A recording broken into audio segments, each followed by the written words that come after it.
God, why do I suffer so much? Said a little girl, but a millionaire was watching and did something incredible. Comment what you thought of this story, giving it a score from 0 to 10, and tell me what city you're watching from. I really want to know if you liked my story and get to know you better, so subscribe to my channel to support my work. I'm counting on your help. The fine March rain soaked the narrow streets of the Riverside district in Oak Creek, as Lily felt the weight of Leo increase in her thin arms. Water ran down the corrugated metal roofs of the humble houses, forming small streams in the gutters clogged with leaves and trash. The sky was leaden grey, heralding a bigger storm that would arrive before nightfall. The 4-year-old girl could barely see over her 6-month-old brother's head, but her bare feet knew every hole in that broken sidewalk, every loose stone, every dangerous dip that could make her trip. The smell of wet earth mixed with the scent of sewage that always hung over the neighborhood on rainy days. Lily felt the dampness seeping into the thin, torn little dress she wore, the only one she had besides the worn-out uniform from the municipal daycare. Her small hands trembled, not just from the cold, but from fear. The dog had appeared out of nowhere, a large, mangy mutt with protruding ribs marking its patchy skin. The animal snarled upon seeing her alone at the door of the rundown clapboard house, showing yellowed, threatening teeth. Lily had seen this dog before, roaming the neighborhood, rummaging through trash, barking at anyone who came near, but never this close, never this aggressive. The animal was starving, she realized from the way its eyes fixed on the bag of bread on the table inside the house. It was all they had to eat that week, 3 stale loaves that the corner baker had donated to Sarah. The instinct to protect was stronger than fear. Lily had no choice but to grab the baby from the makeshift crib made of fruit crates, the same crates that smelled of cabbage and carrots even after being washed 3 times, and run. Leo was sleeping when she picked him up, and the sudden movement startled him awake, his brown eyes wide with fright before he started to cry. Her legs burned as she descended the muddy slope, each step a battle against the slippery mud that tried to trip her. Her thigh muscles burned with the effort of keeping her balance while carrying a weight that was almost half her own. Leo cried against her chest, wet from the rain that soaked her torn dress, making the thin fabric stick to her goose-pimpled skin. Lily heard the furious barks behind her, echoing through the narrow streets, mixing with the sound of things being thrown and broken inside the house. The sound of shattering glass made her heart race, even faster. The old suitcase where they kept the rusty knife and the dented pan must have been overturned by the animal. Those were the only utensils they owned, an inheritance from the grandmother who had passed away 2 years earlier, taken by a pneumonia they had no money to treat. She remembered her grandmother vaguely, a small, bent woman who always smelled of coconut soap and hummed songs while sewing patches on old clothes. It was her grandmother who had taught Lily to count to 100, to tie her own shoelaces, to braid her own hair. It had been her grandmother who held Leo for the first time when Sarah arrived from the hospital with no money for a taxi, having walked the 5 kilometers with the newborn wrapped in donated blankets. The traffic light on Grandview Avenue was flashing red when Lily crossed without looking, her bare feet hitting the cold, wet asphalt. The rain was falling harder now, thick drops that felt like little stones hitting her head. A black car braked sharply, skidding on the wet pavement, the wheels making that high-pitched sound of rubber against concrete. The driver honked, shouted something she couldn't understand, but she had already passed. She was already on the other side. She didn't even realize the real danger she had been in, focused only on moving forward, on seeking help, on protecting Leo somehow. She didn't know exactly where she was going. She had no plan other than to get away from the house, from the dog, from the danger. Her small fingers squeezed her brother's soft body with a strength she didn't know she possessed, a strength born of desperation and love. Arthur Williams saw it all in his rearview mirror, his heart still racing from the shock of almost hitting someone. He had just left a disastrous meeting with suppliers who were threatening to cancel contracts with his furniture factory. The meeting had lasted 3 tense hours. Voices were raised, veiled threats were made, impossible numbers were discussed. He was exhausted, his shoulders aching from the tension, his head throbbing with the start of a migraine he knew would only get worse. At 58, he thought he had seen it all.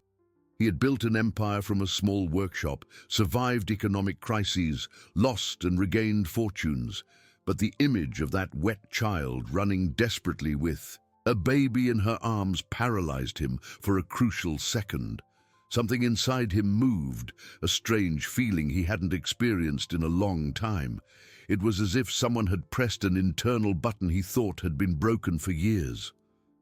Since Rebecca left home, since that terrible fight, he had closed himself off emotionally, building walls around his heart to not feel the constant pain of loss. But that child in the rain had opened a crack in those walls, and something warm and urgent was leaking through. He parked the car haphazardly, half on the sidewalk, half on the street, without even turning off the engine properly. The rain ran down his expensive grey suit, the one he had custom-made in New York, while his Italian leather dress shoes sank into puddles of dirty water. Lily had turned a corner when he caught up with her, near a closed bar with rusty grates and graffiti covering the peeling facade. The girl was leaning against the wall, breathing heavily, trying to calm the screaming baby in her arms. Her black hair was stuck to her face, water dripping from her long eyelashes. She looked up when she heard his footsteps approaching, and for a moment her eyes widened with a new fear of an unknown man, of a different danger. "You need help, little girl." Arthur's voice came out rougher than he intended, a result of years commanding employees at the factory, of decades giving orders he expected to be obeyed without question. A voice of a man used to having authority, to being heard, to not being contradicted. Lily turned completely, hugging Leo even tighter, putting her small body between her brother and this stranger. Her huge brown eyes studied him for a moment that seemed to last for hours. Arthur saw in that gaze an intelligence beyond her years, a justified mistrust, a courage born of necessity. Her face was dirty with mud, her black hair stuck to her forehead, but there was something in that look that completely unnerved him. It was a look he knew. He had seen that look before, that same expression of defiance mixed with vulnerability. Rebecca used to look at him like that as a child when he said something she disagreed with, but didn't have the courage to contradict out loud. "A dog got into my house." Her voice was too firm for a 4-year-old, each word pronounced carefully, as if she had practiced speaking correctly, even without ever having been to a real school. It broke everything, turned over the suitcase. "My mum can't know. She'll be sad. She works a lot, and she's already sad all the time." The last sentence came out lower, almost a whisper, and Arthur saw the girl's eyes fill with tears that she blinked back furiously. She wasn't going to cry in front of a stranger, he realized. She had too much pride for that, even being so small, even being so scared. Arthur felt a tightness in his chest that he couldn't explain, a physical pain that radiated from the center of his torso and up his throat. It had been 3 years since he had last spoken to Rebecca, since that terrible fight that destroyed his family. 3 years since he had said things he could no longer take back, words loaded with prejudice and misunderstanding that pushed his only child away forever.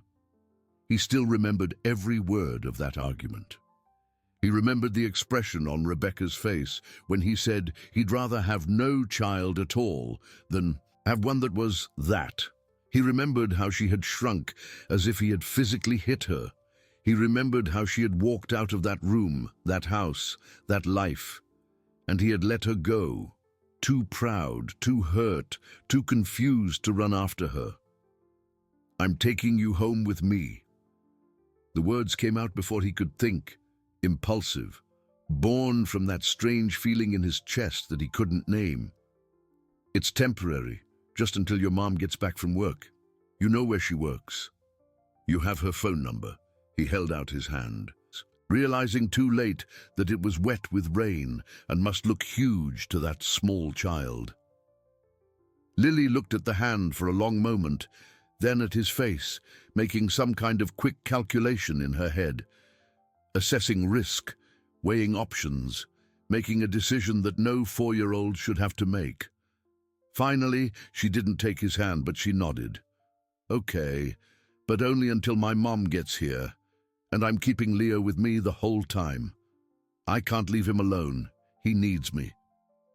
Arthur agreed, and Lily followed beside him to the car, keeping a careful distance, protecting Leo against any possible threat. She stopped when she saw the car, her eyes wide. It was a new black Mercedes with a beige leather interior that smelled of new car and air conditioning. I've never been in a car like this, she said, more to herself than to him, only on the bus, and once in an ambulance when Leo was born and my mum got sick. Arthur opened the back door and waited as she climbed in with difficulty, holding Leo with one arm and supporting herself on the seat with the other. She settled in, the middle of the seat, far from both doors, a strategic position where she could see everything around her. Arthur noticed the choice and felt another pang of pain at recognizing the survival instinct in someone so young. The drive to the estates took 20 minutes through the afternoon traffic. Lily was silent for most of the time, just rocking Leo and looking out the window. Arthur tried to make conversation a few times, simple questions about her name, age, school. She answered politely but briefly, conserving energy, still clearly on guard. Arthur's mansion in the estates contrasted brutally with the reality the girl had come from. The automatic gate opened to reveal an extensive garden with carefully trimmed green grass, fruit trees, a cobblestone path leading to the main entrance. The house itself was an imposing 2-story building, a white facade with details in fine wood, huge windows with mirrored glass. Lily got out of the car slowly, looking around with an expression Arthur couldn't decipher. It wasn't admiration exactly, nor envy. It was more like a study, as if she were memorizing every detail, cataloguing every element for future reference. She stepped on the marble of the entrance, with her dirty feet, leaving mud marks that contrasted violently with the immaculate white of the floor. For a second she hesitated, looking at the marks, clearly worried. Arthur was about to say it was no problem when Mrs. Celia appeared. The housekeeper was 60 years old and had worked in that house for 3 decades. She had seen Rebecca born, had helped raise the girl, had cried when she left. She was a short, plump woman, with grey hair always tied in a tight bun, her hands calloused from decades of domestic work. She stopped when she saw Lily, her eyes wide with surprise. "Mr. Williams," her voice came out hesitant, loaded with an unasked question. "I didn't know you were bringing a guest." "It's temporary," Arthur explained quickly. "The girl needed help. She'll stay here until her mother gets off work." Mrs. Celia observed the scene with poorly disguised curiosity, looking from Arthur to Lily and back. There was something in the way she looked, something Arthur couldn't quite interpret. Recognition, perhaps, or suspicion, or both. "I'll get towels," she said finally, "and dry clothes. These children will catch pneumonia if they stay wet like this." She disappeared down the hallway, leaving Arthur and Lily alone in the huge hall. The girl remained standing, holding Leo, dripping water on the marble floor. She didn't try to explore, didn't ask for anything, just waited with a patience that seemed innate.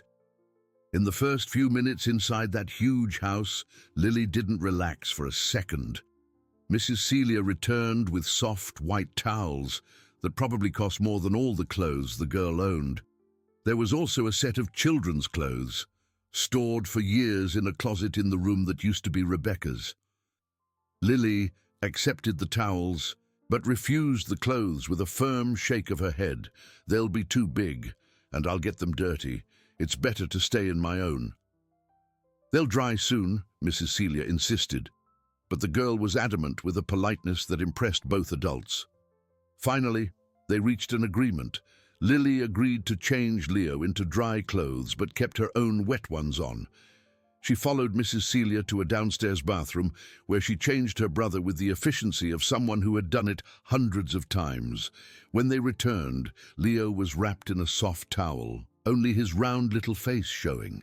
He had stopped crying and was looking around with a baby's curiosity, without fear, without understanding that this place was different, special, inaccessible to people like them. Arthur guided them to the main living room, a large space with a high ceiling, furnished with pieces he had designed himself decades ago. Beige leather sofas formed a U around a glass coffee table. A huge bookshelf covered an entire wall, filled with books that no one had read in years. Expensive paintings decorated the other walls. Abstract art he had bought more for investment than for aesthetic appreciation. Lily sat on the edge of the beige leather sofa holding Leo, who had finally stopped crying. She settled right on the edge, her body tense, ready to get up at any moment if necessary. Her eyes continued to scan the room, noticing every detail, every object, every possible exit. Arthur offered food, dry clothes again, a hot bath in the huge upstairs bathroom. She refused everything with a strange politeness coming from someone so small. Each "no, thank you" pronounced with clarity and firmness. "I don't need charity." Her voice was low but firm when she finally explained, "My mom always says we have to work for what we get, that we can't be a burden to anyone, that we have to manage on our own because no one is going to save us." Lily looked around attentively as she spoke, as if memorizing every detail. "I can help with something," she continued, turning to look directly at Arthur. "I know how to sweep. I know how to fold clothes too. I can wash dishes if I have a stool to reach the sink. My mom taught me. She said everyone has to know how to do things, regardless of age." Arthur sat in the armchair opposite her, observing the girl with a mixture of fascination and pain. There was something familiar in that stubbornness, in that refusal to accept help. Rebecca had always been like that too proud for her own good, even as a child. She would rather go without than ask for anything, rather struggle alone than admit she needed support. He remembered when Rebecca was about 10 and needed money for a school trip. She hadn't asked. She had tried to earn it by selling drawings to the neighbors, doing portraits, for $5 each. Arthur only found out weeks later when a neighbor commented on his daughter's artistic talent. He had been furious at the time, thinking she was embarrassing herself, making the family look poor. Now he understood it wasn't about shame. It was about autonomy, about not owing anyone anything, about maintaining some control in a life where control was a rare luxury. "How old are you?" The question came out before he could think, his voice softer this time, trying not to scare her. 4. I'll be 5 in November."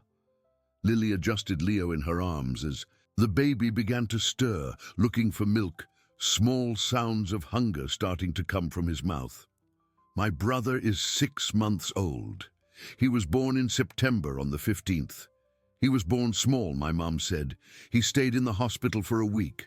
I stayed with the neighbor, Mrs. Davis. She's nice. She makes cornbread sometimes." The information came out in a flow now, as if a dam had been opened. Lily spoke looking at Leo, not at Arthur, as if it were easier that way. "You know how to read, little girl." Arthur couldn't. Stop asking questions, trying to understand this strange creature that had invaded his rainy afternoon, that had opened wounds he thought were scarred over. "Yes, I do. I learned by myself looking at the street signs. Words are like drawings, right? You memorize the drawing and then connect it with the sound." She said it naturally, as if it were the most normal thing in the world for a 4-year-old to become literate without any help. And the old newspapers that Mr. Henderson from the store lets us take. He collects them for me. He says it's important to know how to read, that it changes a person's life, that he didn't learn when he was young and regrets it to this day. Mrs. Celia brought warm milk and a sterilized bottle on a silver tray that was worth more than a whole month of Sarah's work. There were also shortbread cookies arranged on a fine porcelain plate and orange juice in a crystal glass. Lily accepted only because it was for her brother, and she watched Arthur prepare the bottle with the clumsy hands of someone who had no practice with babies. He measured the formula incorrectly the first time, put in too much, had to throw it out and start over. He tested the temperature wrong, almost burning his own hand. Lily watched everything attentively, as if making mental notes. "You have to stir it slowly or it gets bubbly," she instructed when he shook the bottle too vigorously.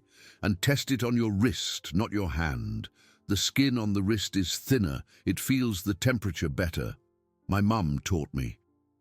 Arthur followed her instructions, feeling strangely humbled to be taking guidance from a 4-year-old. When he offered the ready bottle, Lily took it without saying thank you, but her eyes expressed enough gratitude. She settled Leo better in her arms and put the bottle in his mouth, and he began to suck eagerly, his small hands grabbing the plastic. The afternoon passed slowly, each minute dragging with a strange weight. The rain continued to fall outside, a constant drumming against the large living room windows. The sound was almost hypnotic, filling the silences between the few words exchanged. Lily fed Leo the bottle, wiped the milk that dribbled from the corner of his mouth with the hem of her own dress. When the baby finished eating, she held him against her shoulder and patted his back with rhythmic pats until he burped. Then she asked to change his diaper, and Arthur took her to the bathroom again, where Mrs. Celia had left disposable diapers that had been bought years ago and never used. Lily changed the diaper efficiently, folding the dirty one carefully and placing it in the trash. She washed her hands in the sink using liquid soap that smelled of lavender, dried them on a soft towel. Then she rocked the baby until he fell asleep in her arms, humming a song that Arthur didn't recognize. Her voice was surprisingly in tune for such a small child, a simple but beautiful melody. Leo gradually relaxed, his eyelids getting heavy, his body softening against hers. When he finally fell completely asleep, Lily looked at Arthur with expectation. "Is there a place I can put him to sleep? He gets heavy after a while. My arm is going numb." Only then did she allow Arthur to take her to the guest room upstairs, climbing the marble staircase with wide steps covered by a Persian rug that was over 100 years old. The hallway walls were covered with wallpaper imported from France, a discreet pattern in shades of beige and gold. Old photographs in silver frames showed generations of the Williams family, serious faces staring fixedly at the camera. Lily studied the photos as she passed, her attentive gaze capturing details. She stopped in front of a specific photo, a portrait of Rebecca at 10 years old. The girl in the photo had long hair in braids, a white First Communion dress, an uncomfortable expression. "She looks sad," Lily commented. "Even though she's smiling, her eyes are sad." Arthur stopped, looking at the photo. He saw every day, but hadn't really observed in years. The girl was right. Rebecca looked profoundly unhappy in that photo, a forced smile not reaching her eyes, a rigid posture of someone who wanted to be anywhere else. "Sometimes people are sad, even when they should be happy," he said finally, his voice coming out hoarse. "Why?" The question was genuine, a child's curiosity trying to understand a world that was too complex, because they can't be who they really are. The answer came out before Arthur could censor it, a naked truth he had no intention of sharing. Lily thought about it for a moment, then nodded as if she understood perfectly. That must be really bad, pretending to be someone else all the time. It must be very tiring. "It is," Arthur agreed, feeling tears threatening to form. It's very tiring. The guest room was larger than the entire house where Lily lived. A king-size bed dominated the space, covered with an immaculate white duvet that looked like a soft cloud. There was also an antique dresser of fine wood, a reading armchair near the window, a thick rug covering the waxed plank floor. Paintings decorated the walls, bucolic landscapes painted in soft tones. Lily laid Leo in the center of the bed with extreme care, moving as if she were handling a precious glass object. She surrounded the baby with large pillows so he wouldn't roll over, building a protective barrier around his small body. Then she herself climbed onto the bed, still wearing her wet and dirty clothes, and curled up next to her brother. She didn't cover herself with the duvet, didn't take off the imaginary shoes she didn't have, didn't relax. She just lay there, her body tense, her eyes half open, vigilant even. In her obvious exhaustion, Arthur stood at the door observing, that sight causing something to break inside him. "You can rest," he said softly. "You're both safe here, I promise." Lily looked at him with those huge brown eyes. "You can't promise that. No one can promise safety. My mum says we can only trust ourselves, that the world is dangerous and we always have to be ready." "How old is your mum?" Arthur asked, trying to understand what kind of person would put so much weight on the shoulders of a 4-year-old. 32. She works a lot, 3 different houses. She leaves when it's still dark and comes back when it's dark again. Lily finally closed her eyes, her voice getting lower as sleep approached. "She's always tired. But she says it's to give me and Leo a better future.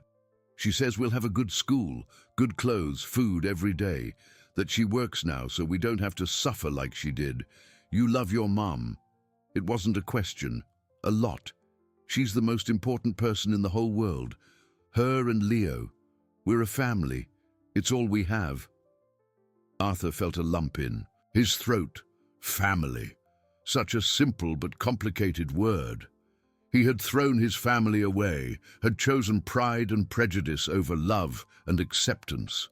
And now he was seeing what a real family looked like, in the fierce love of a 4-year-old girl for her brother and mother, in the unhesitating sacrifice, in the unshakable loyalty.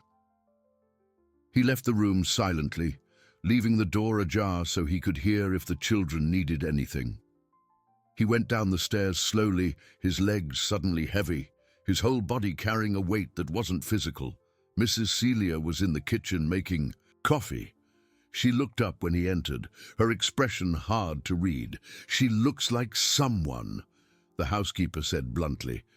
"I can't put my finger on it exactly, but there's something familiar about her."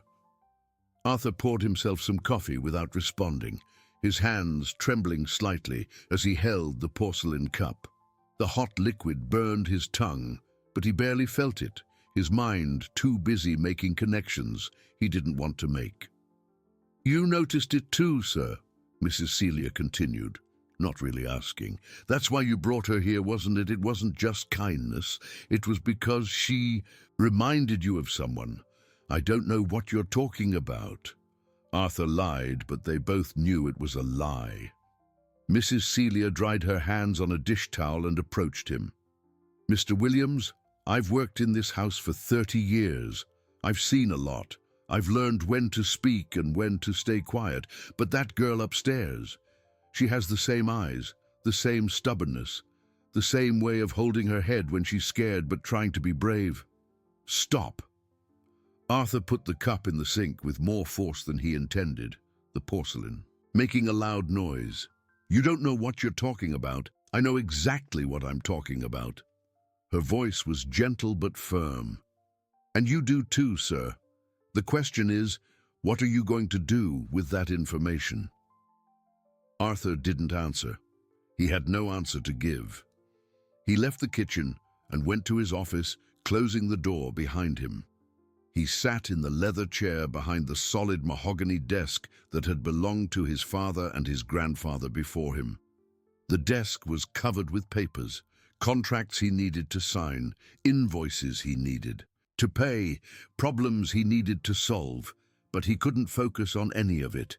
His mind kept returning to the girl sleeping in the room upstairs, to the impossible to ignore similarities, to possibilities he was afraid to consider. During the night, Arthur couldn't sleep well. He stayed in his office, reviewing contracts and financial spreadsheets, trying to save businesses that were threatening to collapse. The furniture factory was facing serious problems with suppliers, delivery delays, dissatisfied customers. Red numbers dominated the spreadsheets, pessimistic projections pointing to possible bankruptcy if drastic changes weren't made quickly. But his mind kept returning to the girl sleeping in the room upstairs.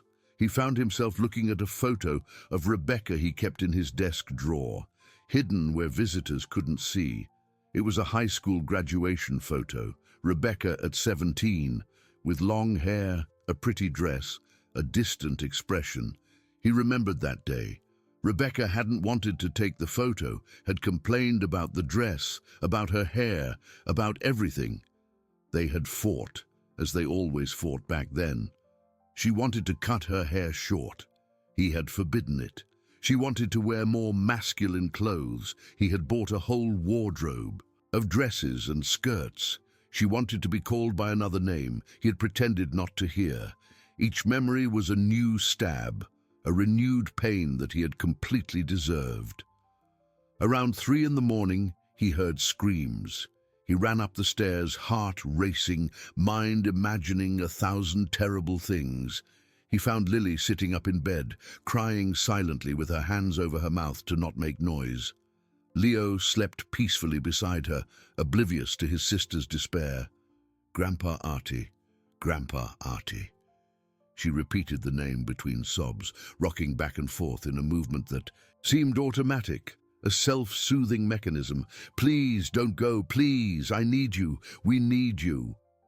Arthur felt as if someone had punched him in the stomach, all the air leaving his lungs at once. Artie, his nickname, the name no one had used in years, not since his own mother died decades ago. She used to call him that, the only person who had permission. He sat on the edge of the bed, keeping a respectful distance, not wanting to scare her further. "Who is Grandpa Artie?" The question came out softly, trying not to break the fragile moment. Lily looked at him, with eyes swollen from crying, her face wet with tears and sweat. "I don't know," she admitted, her small voice breaking on the syllables. "He appears in my dreams, ever since I was very little. I can't remember when it started. He's old, has white hair, glasses. He smiles at me. He says he knows me. He says he misses me. He says he wishes he could hug me for real." She wiped her face with the back of her hand, leaving a smudge of mud that was still stuck to her skin. "But when I wake up, he's gone, and I get sad because he seemed so real. It seemed like he really loved me, and I don't know who he is or if he even exists."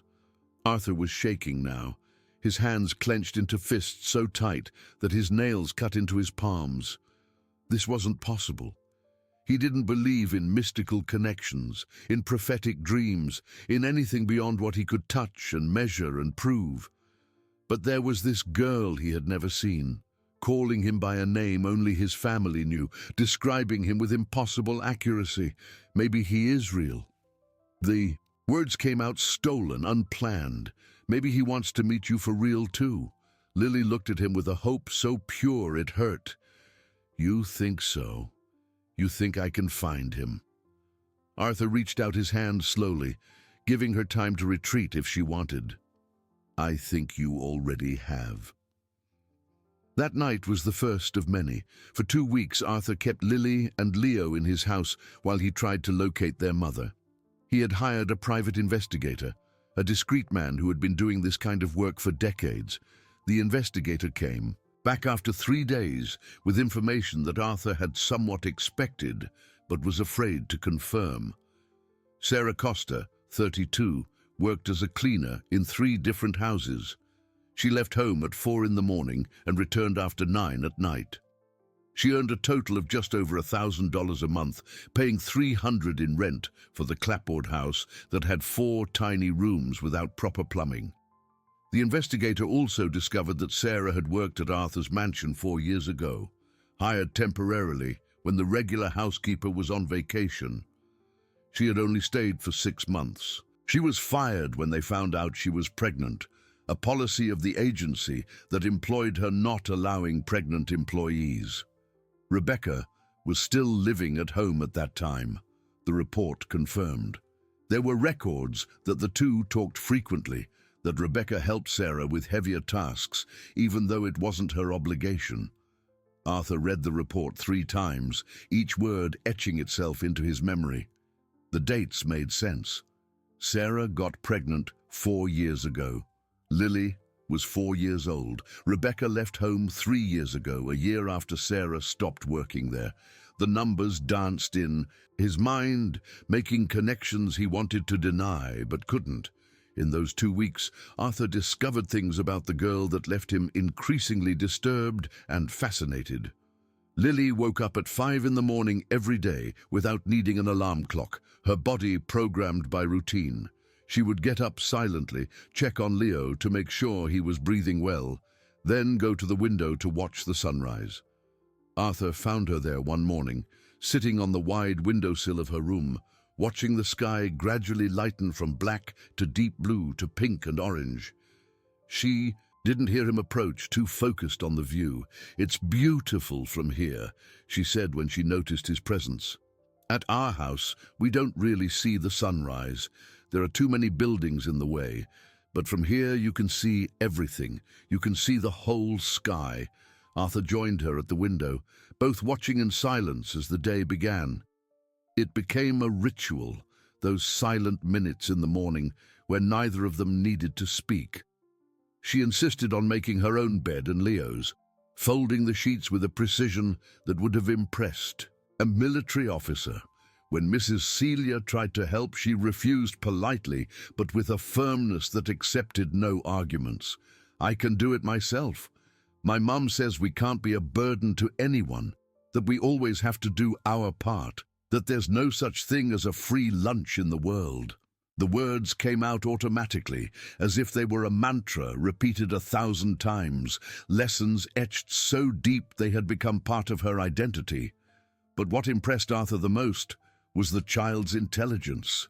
Lily spent hours in his library, a room that hadn't been used in years. The shelves rose from floor to ceiling, 3 stories high, filled with books that Arthur had collected throughout his life, but rarely read. She would choose thick volumes on architecture and furniture design, technical books with complex diagrams and specialized terminology. She would sit on the Persian rug with Leo in her lap and read in a low voice, her finger following the lines of text, explaining the pictures to the baby, who obviously understood nothing. "Look, Leo, this is a Louis XV-style chair. See how the legs are curved. And here, this detail here is called carving. It's when a person cuts the wood to make pretty designs. It must be a lot of work to do this. It must take a lot of patience." She turned the pages with extreme care not to wrinkle them, treating the books like precious treasures. Sometimes she would put the book down and close her eyes, as if memorizing what she had just read. Arthur watched her secretly from the library door, feeling something break inside him with every word the girl uttered. He thought of Rebecca, of how he had wasted so much time. With pride and prejudice, his child was only 26 when they left home for the last time, after that horrible argument about identity, about truth, about acceptance. He remembered the exact words he had used. "You are not my child. My child is dead. This thing you've become I don't recognize as family." Rebecca had left without answering, without crying in front of him, maintaining dignity until the end. 3 years, 3 years of absolute silence. Arthur had tried to locate his child a few times in the first year, but Rebecca had disappeared completely, changing phone numbers, addresses, cutting all ties that connected her to the past. And now maybe he had found an unexpected connection in the form of granddaughters he didn't even know he had. The birthmark on Leo's neck was discovered by chance one Thursday morning. Mrs. Celia was giving the baby a bath in the small tub they had bought especially for him. Lily usually supervised, but that day she was in the library, deeply absorbed in a book about Japanese woodworking techniques. Mrs. Celia suddenly screamed, a loud, high-pitched voice cutting through the silence of the house. Arthur was in his office dealing with a difficult supplier on the phone. He hung up immediately and ran upstairs, his heart racing, imagining a terrible accident. He found the housekeeper pale, her eyes wide, pointing at the baby's neck with a trembling hand. Leo was in the tub, perfectly fine, laughing and clapping his hands in the water with the joy of a baby who didn't understand the tension around him. "Mr. Williams," Mrs. Celia's voice came out in a forced whisper. Look here." Arthur approached and saw what had caused her reaction. A perfect crescent moon, the size of a small coin, marked the baby's fair skin just below his left ear. It was a birthmark, clearly, a natural pigmentation of the skin. Arthur felt the floor disappear from under his feet. His hands gripped the edge of the sink, his knuckles turning white from the pressure. Air wouldn't enter his lungs properly, his vision darkening at the edges. Rebecca had the exact same mark, in the same place. A perfect crescent moon, the same size, in the same position. He remembered kissing that little mark when she was a baby, his lips brushing the soft skin as he rocked her to sleep. He remembered telling her stories about how she was born under the protection of the moon, how she was special, unique, loved beyond measure. He remembered how he had stopped doing that when she grew up, when she started showing signs of being different from what he expected, how he had gradually withdrawn his affection, conditioning his love on a conformity she couldn't give. "Mr. Williams, this can't be a coincidence." Mrs. Celia had tears streaming down her face now. "This mark is too rare. The doctor told me when little Rebecca was born that it's 1 in a million. And here it is, on this girl's baby, in the exact same place." Arthur couldn't speak. He just looked at the mark, at the irrefutable proof he could no longer deny. Leo was his grandson, which meant that Lily was too, which meant that Rebecca, his child who had become Raphael, had had children, had built a family, a life, a future, all without him, because he had closed that door with cruelty and prejudice. In the following days, Arthur began to watch Lily with renewed attention. He looked for similarities, familiar traits, anything that would confirm the growing suspicion that had become a certainty. The girl had the same expressive eyes as Rebecca, almond-shaped and brown, with small golden flecks when the light hit just right. She had the same stubbornness, refusing help even when she clearly needed it. She had the same way of frowning when concentrating, small wrinkles appearing between her eyebrows. She had the same hands, long, slender fingers that seemed made for creating beautiful things. She even had some of the same gestures, like running a hand through her hair when nervous, or biting her lower lip when thinking about something difficult. But there were also differences. Lily was more emotionally open than Rebecca had been at that age. She expressed affection freely, hugging Leo hundreds of times a day, kissing his head, saying, "I love you," every time she put him to sleep. Rebecca had been a reserved child, keeping her emotions to herself, even as a little girl already building protective walls. Arthur wondered if it had been his fault, if he had created an environment where expressing feelings was seen as a weakness. When Sarah finally showed up to pick up the children, it was almost 8 on a Friday night, 2 weeks after that first rainy afternoon. She arrived in a hurry, her breathing ragged from someone who had been running or was on the verge of a panic attack, still wearing her blue domestic worker's uniform with stains from cleaning products. Her hair was pulled back in a tight bun that pulled at the corners of her eyes, giving her a permanently surprised expression. She was a 32-year-old woman who looked much older, marked by chronic fatigue and a hard life. fine lines around her eyes and mouth, a stooped posture from someone who spent entire days scrubbing floors. She froze. At the door, upon seeing Arthur, her face instantly paling.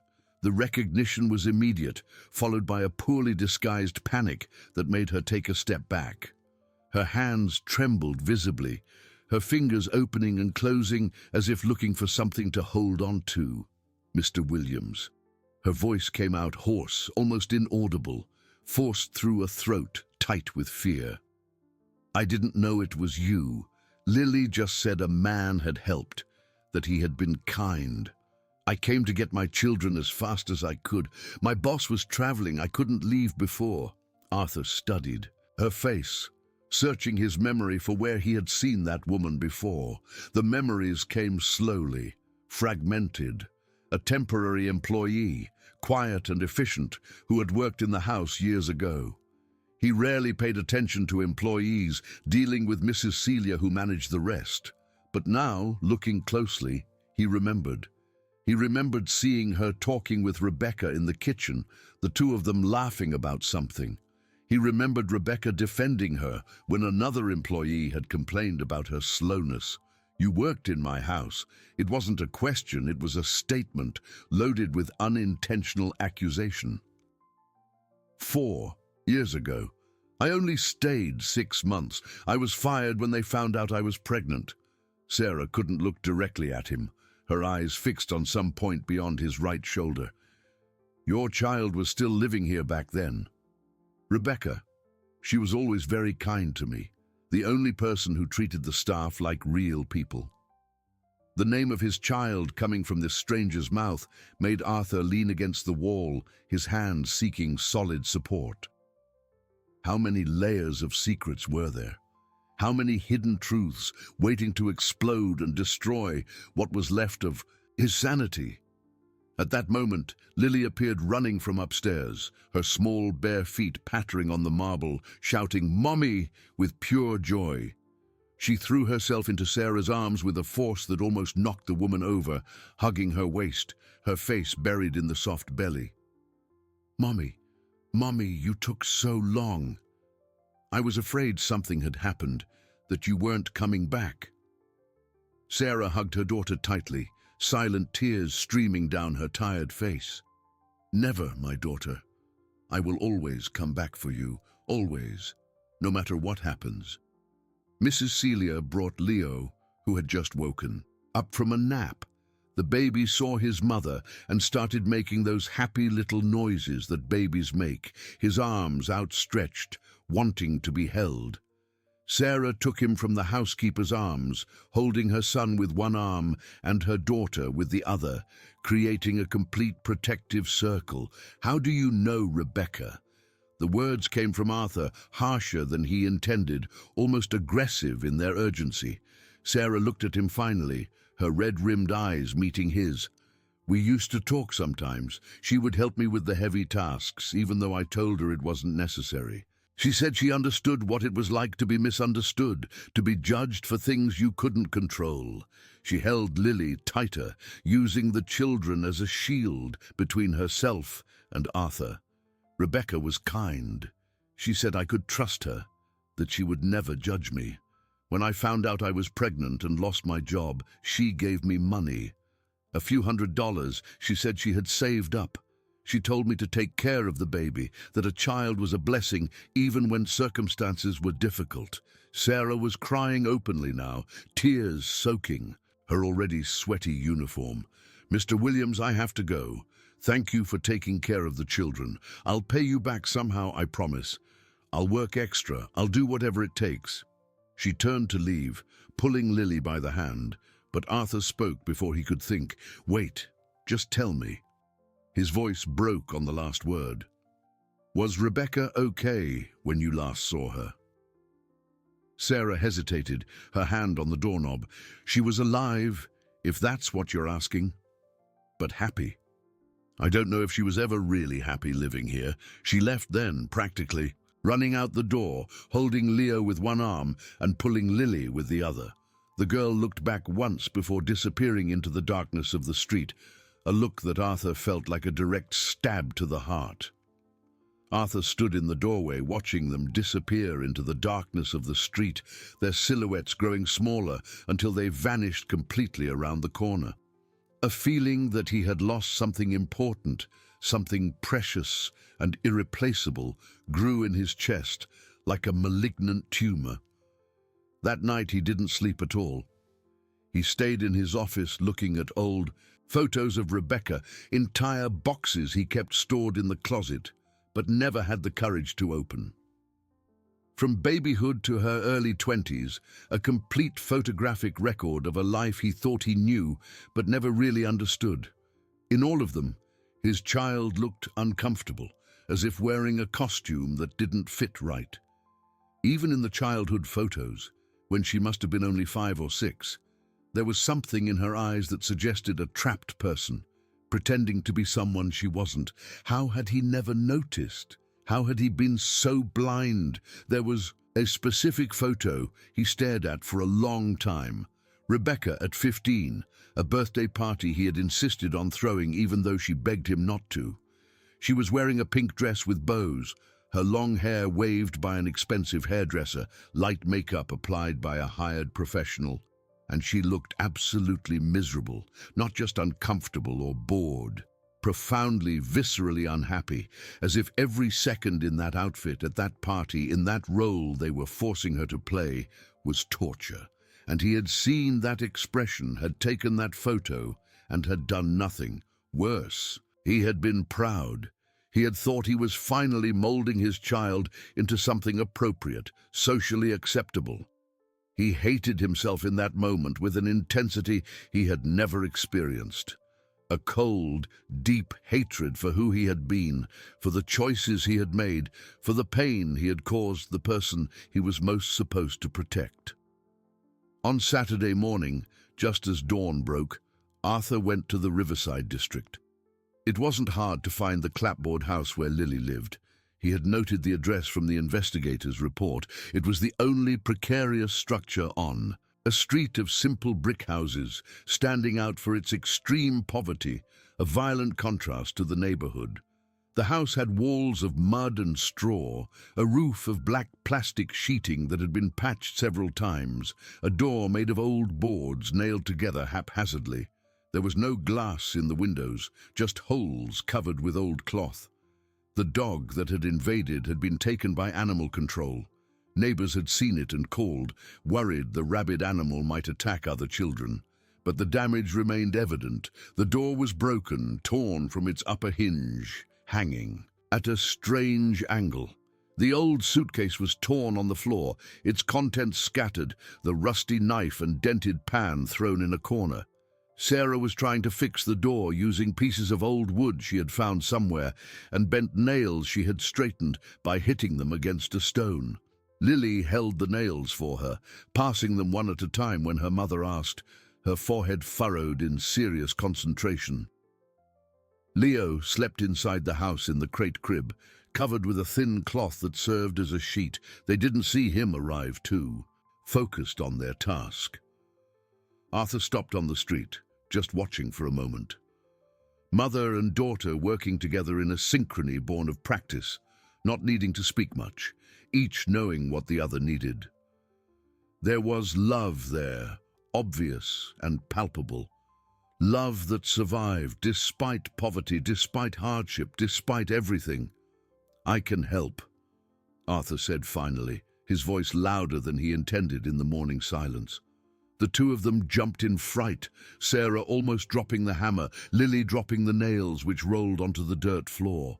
Sarah turned sharply, placing herself between him and her children, in a protective gesture so instinctive it was almost visceral. "Mr. Williams, you shouldn't be here. Please go away.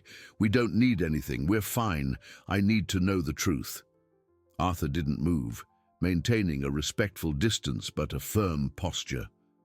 About the children's father, about Raphael, the name fell like a bomb between them, its impact almost physical. Sarah turned white, the color draining from her face so quickly that for a second Arthur thought she would faint. Her hands let go of the hammer, which fell to the dirt floor with a dull thud, raising a small, cloud of dust. Lily looked from one to the other, feeling the tension, but not fully understanding what was happening. Her huge eyes went from her mother to the strange man and back, trying to decipher hidden meanings, invisible dangers. "I don't know what you're talking about." Sarah tried, but her voice failed completely, coming out in a trembling whisper that convinced no one.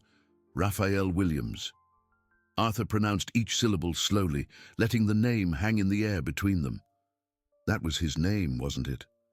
The father of Lily and Leo. My child who became who he really was. Despite me, despite everything I did to stop it, Sarah suddenly sat on the floor, as if her legs could no longer support her weight. She fell heavily, the skirt of her uniform raising more dust, her hands covering her face in a gesture of despair.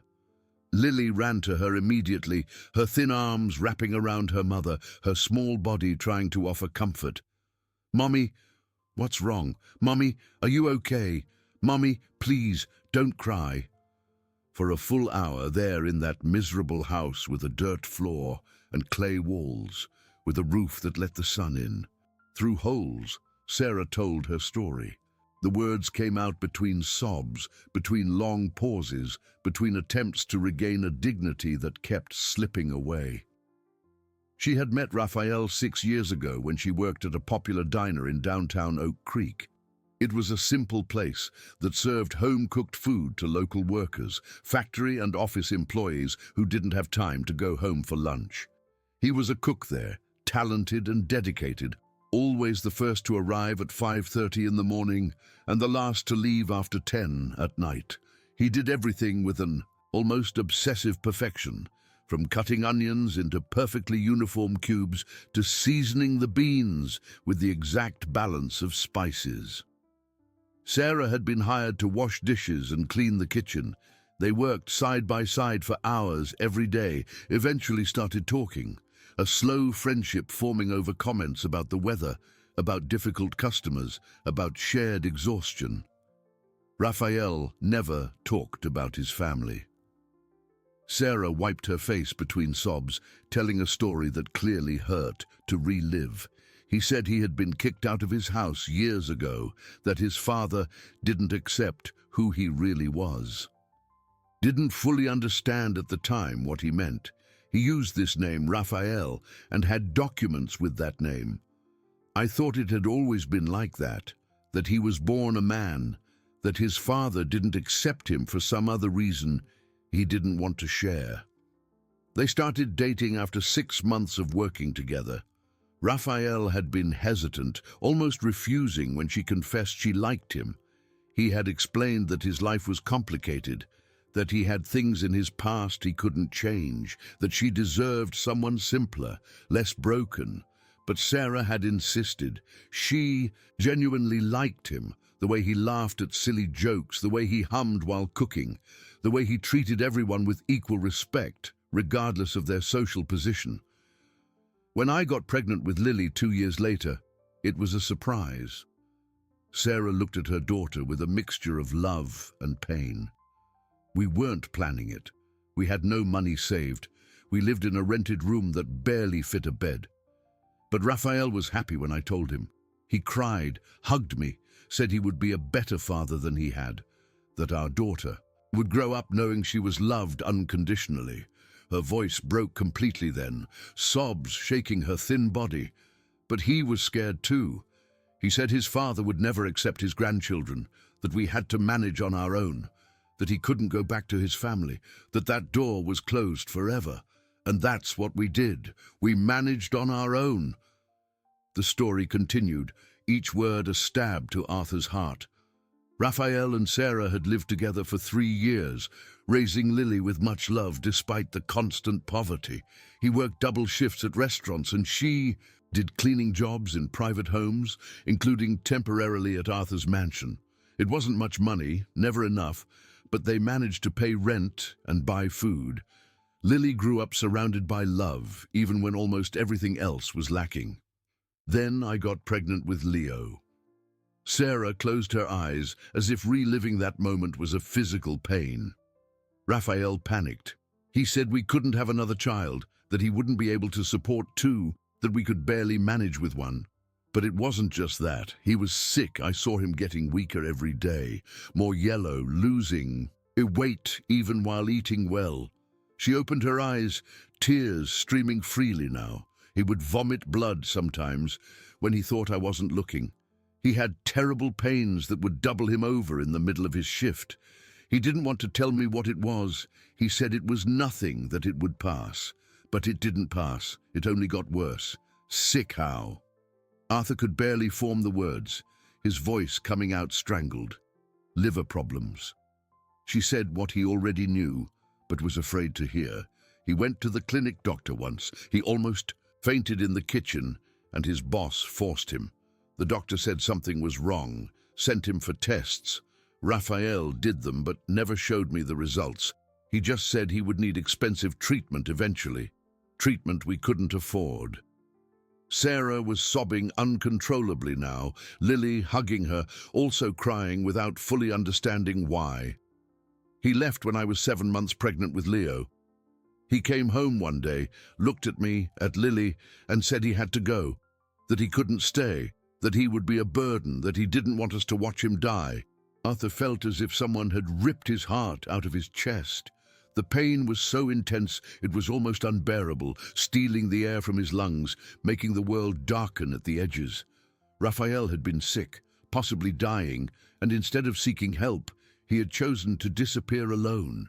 Wounded pride, or perhaps fear of rejection if he returned home, had been stronger than his survival instinct.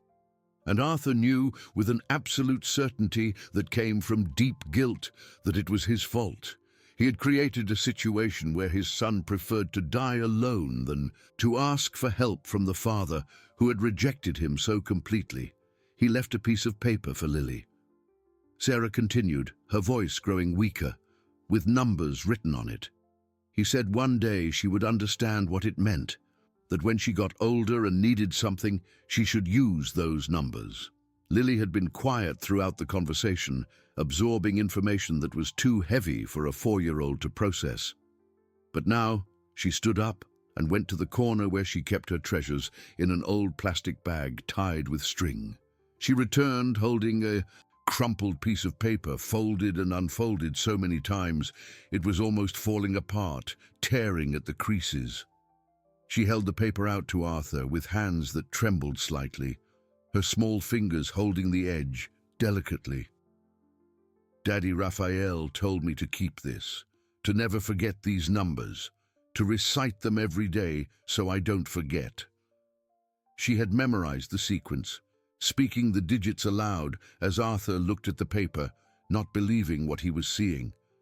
It was his old phone number, the number of the landline he had in the mansion 4 years ago before, switching exclusively to a corporate cell phone, the number Rebecca had used her whole life, from childhood when she called from school asking to be picked up, to her teenage years when she called to say she would be late, to her young adulthood when she made her last call, saying she was leaving home and wouldn't be back.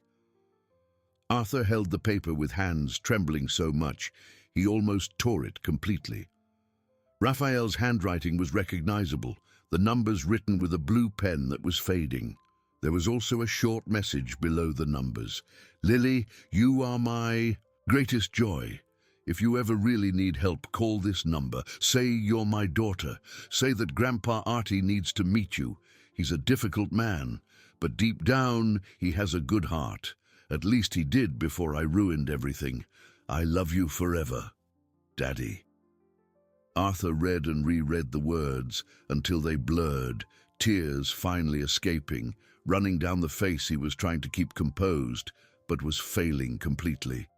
Raphael had left that number for his daughter. He had given her away to find her grandfather, not for himself, not asking for help for himself, but for Lily, in case she needed it, prioritizing his daughter's well-being above his own pride. And even then, even leaving that number, he had called Arthur a difficult man. He had said, before I ruined everything, as if it were his fault that his father had rejected him, carrying the responsibility for a failure that was entirely Arthur's. Arthur sat on the floor next to Sarah, not caring about the dirt, about his expensive clothes getting stained with earth. My child. The words came out broken, each syllable a tremendous effort. Rebecca is my child. And I kicked her out of the house because I couldn't accept that she was my son, that he was always Raphael on the inside, even when his body said otherwise. He covered his face with his hands, his entire facade of control crumbling completely. I said I'd rather have no child at all. I said he was a freak, that he was destroying the family's reputation, that it was better for him to leave than to continue embarrassing the Williams name. And he left. He left and never came back, and I let him, and now I don't know where he is, or if he's still alive. Sarah looked at him with genuine surprise, mixed with something that could have been compassion. I didn't know, she said softly. Raphael never said his father's real name. He never said he was the son of someone important, of a rich businessman. He just said his father was a businessman and didn't accept him, that he had said things that couldn't be forgiven. But he's alive, Sarah added quickly, seeing the desperation on Arthur's face. At least he was 2 months ago, the last time I heard. He works at a restaurant in Pinecrest. He lives in a room at the back of the place, still cooks even though he's sick, too stubborn to stop. Arthur raised his head abruptly. You know where he is. You have a contact, not a direct contact. Sarah hesitated. But I know the name of the restaurant, Grandma's Corner, on the main street near the bus station. A friend of mine works there doing cleaning. She was the one who told me Raphael was there. She said he asked about me once, wanted to know if me and the kids were okay. She wiped her face, trying to regain some composure. I didn't visit. I thought it would be easier for him to move on if we didn't have contact. He made it clear he wanted distance when he left. I didn't want to force my presence where it wasn't wanted. Arthur was shaking now, adrenaline coursing through his body, his mind working fast. Raphael was alive, just 20 kilometers away. Sick, working despite a condition that was probably worsening, but alive. There was still time. There was still a chance to fix at least part of the damage he had caused. For a month after this revelation, Arthur entered a state of frantic movement, alternating with emotional numbness. During the day, he continued to go to the factory, signing papers, making decisions, but it was as if he were running on autopilot. His mind was constantly on Rebecca, on Raphael, on the son he had lost and the granddaughters he had found. He began to visit Lily and Leo regularly, at first every 2 days, then daily. He brought groceries in heavy bags, rice and beans and oil and sugar, basic things he knew were missing. He brought new clothes for the children, educational toys, disposable diapers in large packages. Sarah accepted with visible reluctance, only because she had no choice, because the need was greater than her pride. She never asked for anything, but she never refused when he offered, that fine line between dignity and desperation. The girl was happy to see him.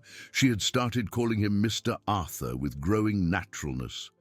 She would run to the door when she heard his car park, shouting, "Mr. Arthur is here," with genuine joy. And he felt a pang of pain every time he heard that formal address, every time she called him Mr. instead of something more familiar. He wanted her to call him Grandpa. He wanted to admit the real relationship, wanted to claim a role in her life, but he had no right, not yet. First, he needed to find Raphael, needed to try to fix what he had broken. One day, while he was playing with wooden blocks with Lily on the floor of the small house, she suddenly stopped and looked at him with those huge brown eyes that saw too much. "You knew my daddy Raphael, didn't you?" It wasn't a question. It was a statement based on careful observation. Arthur took a deep breath, trying to decide how much truth to share. "I did. A long time ago." "Why do you ask?" "Because you get sad when I talk about him." Lily had gone back to stacking the blocks, but her words were measured, thoughtful. The same way I get sad when I dream about Grandpa Artie. The same way Mommy gets sad when she looks at the photo of him she keeps under her pillow. It's the same kind of sadness, of a person who left, but who we still love. She stopped again, looking directly at him. I think sometimes we miss people we don't even know very well, or people we knew but couldn't hold on to when they wanted to leave. The wisdom of that 4-year-old was both comforting and devastating. Arthur wanted to hug her, to tell her that Grandpa Artie was right there in front of her, that they were family, that he would never let her go again. But the words wouldn't come out. Not yet. Not before talking to Raphael, before getting permission to claim that role. Sarah finally gave in after weeks of careful questions, after it became clear that Arthur wasn't going to give up. She told him exactly where Raphael worked, gave details about the location, about the times when he was most likely to be found. It's a simple restaurant in Pinecrest. She explained one afternoon while folding clothes Arthur had brought, her hands performing the task automatically as she spoke. He uses the name Raphael on the documents he got years ago, legally changed it. He works 12 hours a day, at least, sometimes more. He lives in a tiny room at the back of the establishment. It barely fits a bed and a small closet. She hesitated, then added quietly, "My friend says he's very thin, that his skin is getting yellow again, that sometimes he has to sit down in the middle of a shift because he gets dizzy. He's getting worse. He needs help. He doesn't have the money to get." Arthur went there on a Thursday morning, 2 months after he had first found Lily on that rainy afternoon that changed everything. He woke up at 5 in the morning, took a long shower trying to prepare himself mentally, wore casual clothes instead of a suit for the first time in years. He drove the 20 kilometers to Pinecrest slowly, postponing the inevitable moment, mentally rehearsing words he could say, apologies that would never be enough. The restaurant was called Grandma's Corner, a small, cozy place that served home-cooked food to local workers. The facade was painted a faded yellow, with flower pots hanging in the window, a handwritten sign announcing the daily special. Arthur arrived early, before the lunch rush, when the traffic was still light. Only a few customers occupied the simple tables, eating a late breakfast or drinking coffee and talking quietly. The smell of home cooking filled the air. Beans simmering, bread baking, fresh coffee. Raphael was in the kitchen. Arthur saw him through the half-open door that led to the prep area, his heart stopping for a second before starting to beat too fast. It was his son. But he was also a stranger, a person he had never really known.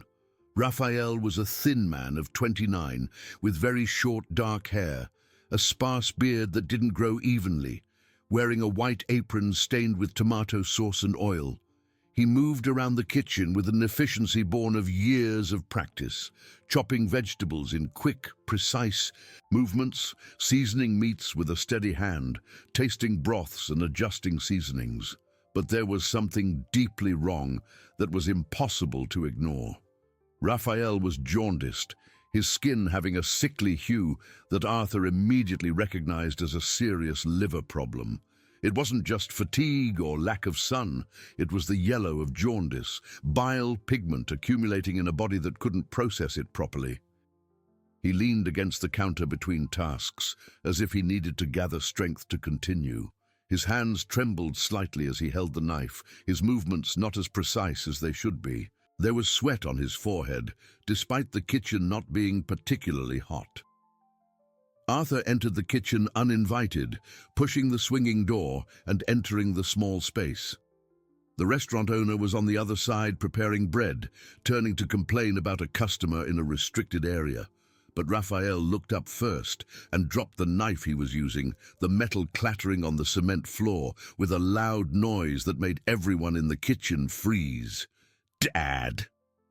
The word came out in a hoarse whisper, loaded with 3 years of hurt and longing and anger and a confused love that had never been completely killed. They stared at each other for a time impossible to measure, seconds that seemed like hours, the whole world shrinking to just that moment, that space, those two men who were father and son, but also strangers to each other. Arthur saw his daughter in the features of the face before him, the Rebecca he remembered. But he also saw Raphael, the man she had become, the true person who had been hidden for years. He saw the child he had raised, and the stranger that child had become out of necessity, out of survival, out of being who he really was. He saw past and present colliding in a painful and inevitable way. "You're sick." It wasn't a question, it was an obvious statement that came out with more emotion than Arthur intended. "Cirrhosis." Raphael answered bluntly, without trying to soften or hide it. "I found out 2 years ago. It's not from drinking, it's autoimmune. The immune system attacking the liver for no reason. The doctors say I'll need a transplant eventually. Soon, eventually, but I don't have the money to get on the private list, and the public one will take years I don't have. Why didn't you come to me?" The question came out loaded with accusation and pain and desperation. Raphael let out a humorless laugh, a bitter sound that had nothing funny about it. "Why would I go to the man who told me I was no longer his child, who called me a freak and a shame to the family, who said it would have been better if I had left, that it would be easier to tell people his daughter had died than to admit she had turned into this?" Every word was a slap that Arthur knew he deserved. He didn't even try to defend himself because there was no possible defense. "I was wrong." The words came out, an admission that cost more than anything he had ever done in his life. "I was wrong about everything, about you, about who you are, about what it means to be a father. I was terribly, unforgivably wrong." Raphael leaned against the sink, his legs visibly giving way. "That doesn't change anything." His voice was getting weaker, as if the simple conversation was draining energy he didn't have. "It doesn't erase 3 years of silence. It doesn't erase the pain of being rejected by the only family I had. It doesn't make the nights I spent wishing I were dead because I thought no one in the world loved me disappear." Arthur took a step forward but stopped when Raphael made a move to retreat. "I met Lily." The words came out in a torrent. "And Leo. I saw his birthmark, just like yours. A perfect crescent moon just below the left ear, the mark I used to kiss when you were a baby, when I loved you without question, before everything got complicated." Raphael froze completely, the color draining from his already pale face. "How did you—" The voice came out strangled. "How did you find them?" "Sarah didn't have my contact. I didn't want to give an address, didn't want to give a phone number. I didn't want to drag the girls into the mess that is my life. It was an accident," Arthur explained quickly. "Lily was running from a dog in the rain, carrying Leo. She was almost hit by my car. I took her home, took care of them for 2 weeks. I saw the mark. I started asking questions." He took a deep breath. "They need you, and you need treatment you can't afford on your own. Let me help you. Please. I'm not asking for forgiveness. I'm not asking you to accept me back as a father. I'm just asking you to let me do something right for once. I don't want your charity." Raphael spat the words, anger finally overcoming his shock. "I don't want your guilt-ridden money. I've spent 3 years managing on my own, building a life without you. I'll continue to manage. It's not about me." Arthur took another step, his voice rising. "It's about Lily, about Leo. They deserve to know their father. And you deserve to see your children grow up, to make memories with them, to be present in their lives instead of dying alone in a restaurant room. Lily has already had to live without you for 2 months. She had to be strong and brave and take care of her brother alone at 4 years old. Don't make her grow up without a father when there's a possibility for you to survive and be there." Raphael slid down the wall until he was sitting on the cold kitchen floor, his strength finally abandoning him completely. He was crying now, silent sobs that shook his thin body, his shoulders trembling with the force of emotions he had repressed for too long. "I can't, Dad." The word "Dad" came out broken, loaded with so much pain it hurt to hear. "I can't let them see me like this, sick, weak, failing to give them what they deserve, failing to be the strong man they need." "You're not failing." Arthur knelt beside him, still not touching, but close enough for Raphael to feel his presence. "You gave them love. You gave Lily courage, intelligence, kindness, loyalty. She's incredible. A brilliant mind, a pure heart, a strength that adults 3 times her age don't have. And all of that comes from you, from how you raised her in the first years of her life." Raphael didn't answer, just continued to cry, years of pain finally finding an outlet. They stayed like that for long minutes, father and son reunited for the first time in years, but still separated by an abyss of hurt and wounded pride. The restaurant owner appeared at the door, saw the scene, and discreetly retreated, signaling to a waitress not to interrupt. Eventually, Raphael managed to get up, leaning first on the wall and then rejecting the hand Arthur offered. He wiped his face with the sleeve of his apron, trying to regain some composure. "You can meet the girls." His voice came out hoarse but firm, but slowly. No pressure. "And if at any moment I think you're going to hurt them the way you hurt me, the way you destroyed my entire youth, I'll disappear with them. I'll vanish, and you'll never find us again. Understand?" Arthur nodded, accepting the terms because he had no choice, because any connection was better than none. "I understand. I'll do it your way, in your time, on your terms." "And," Raphael added, looking directly at him for the first time with something that wasn't pure anger in his eyes, "I need to see a specialist. I need to get updated tests. If you really want to help with that. But I'll pay you back eventually. It's not a gift, it's a loan. I'll write down every penny and I'll pay it back when I can." "It doesn't have to be like that," Arthur began. "Yes, it does." Raphael was adamant. "I will not be a charity case. I will be a patient receiving temporary assistance with the expectation of future repayment.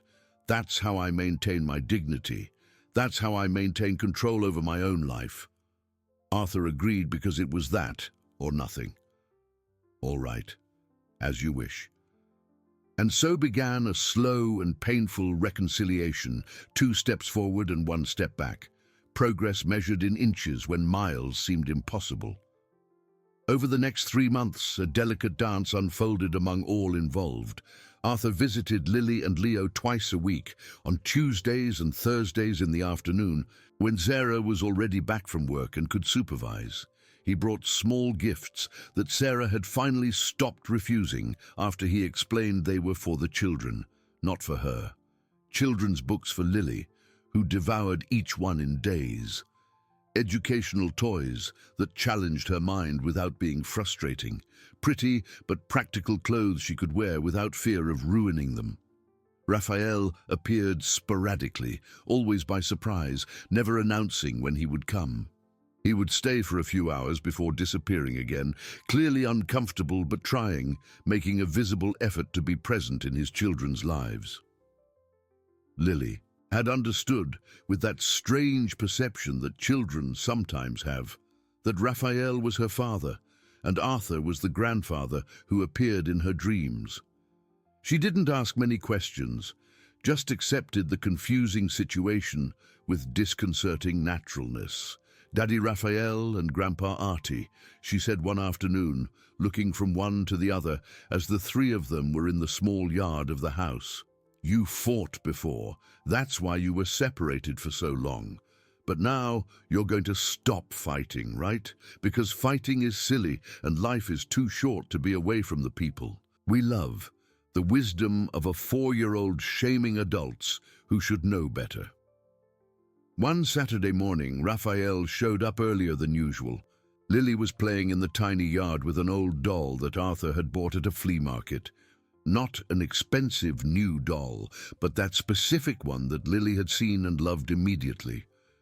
Raphael sat on the doorstep watching his daughter, and Arthur joined him in silence. They stayed there side by side, not touching but close, watching Lily create elaborate stories for the doll. "She looks like you when you were little," Raphael said suddenly, his voice low, as if speaking more to himself. "Same stubbornness, same intelligence that's a little scary, same absolute refusal to ask for help even when she clearly needs it." Arthur smiled sadly. "I thought she looked like you. Like who you always were on the inside, even when I was too blind to see. Maybe we're not so different after all." Raphael looked at his father for the first time, without obvious anger in his eyes, just exhaustion and something that could be the beginning of peace. "Maybe we never were. Maybe if you had realized that sooner, we could have saved years of suffering. I'm sorry." The words came out automatically now, a mantra Arthur repeated whenever he saw an opportunity. "More than you can imagine." "I know." Raphael didn't look at him. "And that's a start. It's not enough, it doesn't erase anything, but it's a start." It was the closest they had come to a true reconciliation up to that point. Small steps, cautious approaches, like two wounded animals learning to trust each other again after deep trauma. But Raphael's illness was visibly worsening, impossible to ignore. He had increasingly frequent episodes where he needed to stop in the middle of his shift, run to the bathroom to vomit blood that he would then clean up quickly, hoping no one would notice. The abdominal pains that left him doubled over in agony came without warning, sharp stabs that stole his breath and made his vision darken. Mental confusion began to appear, moments where he forgot where he was or what he was doing, his brain affected by toxins that his sick liver could no longer filter properly. The doctors at the health clinic he visited irregularly said he needed urgent surgery, a transplant that could no longer be postponed. But he had no resources, neither in the public system, which was overloaded with a years-long waiting list, nor in the private one, which cost fortunes he would never have. Arthur had offered to pay. He had begged, in fact, willing to use every cent he owned. But Raphael had consistently refused, saying he wasn't ready, that he needed time, that he didn't want to owe something so big. It was Lily who forced the situation, who finally broke the stubborn impasse. One July afternoon, when the cold was starting to set in and the sky was grey with the threat of rain, she showed up at Arthur's factory unannounced. She had walked the 3 kilometers that separated her house from the industrial district alone, crossing busy streets, asking strangers for directions. The secretary called Arthur in a panic, her voice loud and high-pitched. "Mr. Williams, there's a child in the reception asking to speak to the boss. She says it's urgent. She says it's about her father. I don't know what to do. She's so small. How did she get here alone?" Arthur ran down the stairs, almost tripping on the last steps, his heart racing, with fear of what might have happened. He found Lily sitting in a huge chair in the reception, her feet dangling without reaching the floor. She was wearing a clean but patched dress, her hair in an uneven ponytail she had made herself, her face too serious for a 4-year-old. "Daddy Raphael is sick," she said bluntly when she saw him, without whining, without dramatizing, just stating facts. "He fell this morning in the restaurant kitchen. He hit his head on the corner of the counter. He vomited blood, a lot of blood. His boss called an ambulance, but they took a long time because there was an accident on the highway." The words came out fast now, as if she had rehearsed what to say on the way. "Mommy went with him to the hospital. She left me with the neighbor. But I heard her crying on the phone, talking to someone, saying she didn't know what to do. So I left when the neighbor wasn't looking and came here." She had tears streaming down her face now, but her voice remained firm, not breaking even with the obvious emotion. "You have to help. I know you can. I know you fought, and that Daddy is still mad, But he's going to die if you don't do something, and I can't let him die. I can't grow up without a father when there's a way to save him." Arthur picked up the girl, something he rarely did, a gesture that broke the careful distance he had maintained. She clung to him immediately, her thin arms wrapping around his neck, her face buried in his shoulder, finally allowing herself to cry for real. He ran to the car, still holding her, not stopping to lock his office or notify the secretary. He drove to Pinecrest, breaking all the speed limits, overtaking in dangerous places, ignoring traffic lights when he was sure no one was coming. Lily clung to him in the passenger seat, without a seatbelt because he had completely forgotten in his haste, just holding her with one arm while he drove with the other. They found Raphael at the public hospital in Pinecrest, on a gurney in a narrow hallway because there were no beds available in the crowded emergency room. He was semi-conscious, yellow as a ripe lemon, his skin with the sickly sheen of cold sweat. He was vomiting blood at regular intervals into a metal basin that a nurse emptied and brought back. There was a nasty cut on his forehead where he had hit it when he fell, dried blood marking his face, but no one had had time to clean it properly yet. Sarah was beside him holding Leo, who was crying non-stop, frightened by the noise and movement and the feeling that something was very wrong. She was pale, her eyes red from crying, her whole body trembling. She looked up when she saw Arthur arrive with Lily.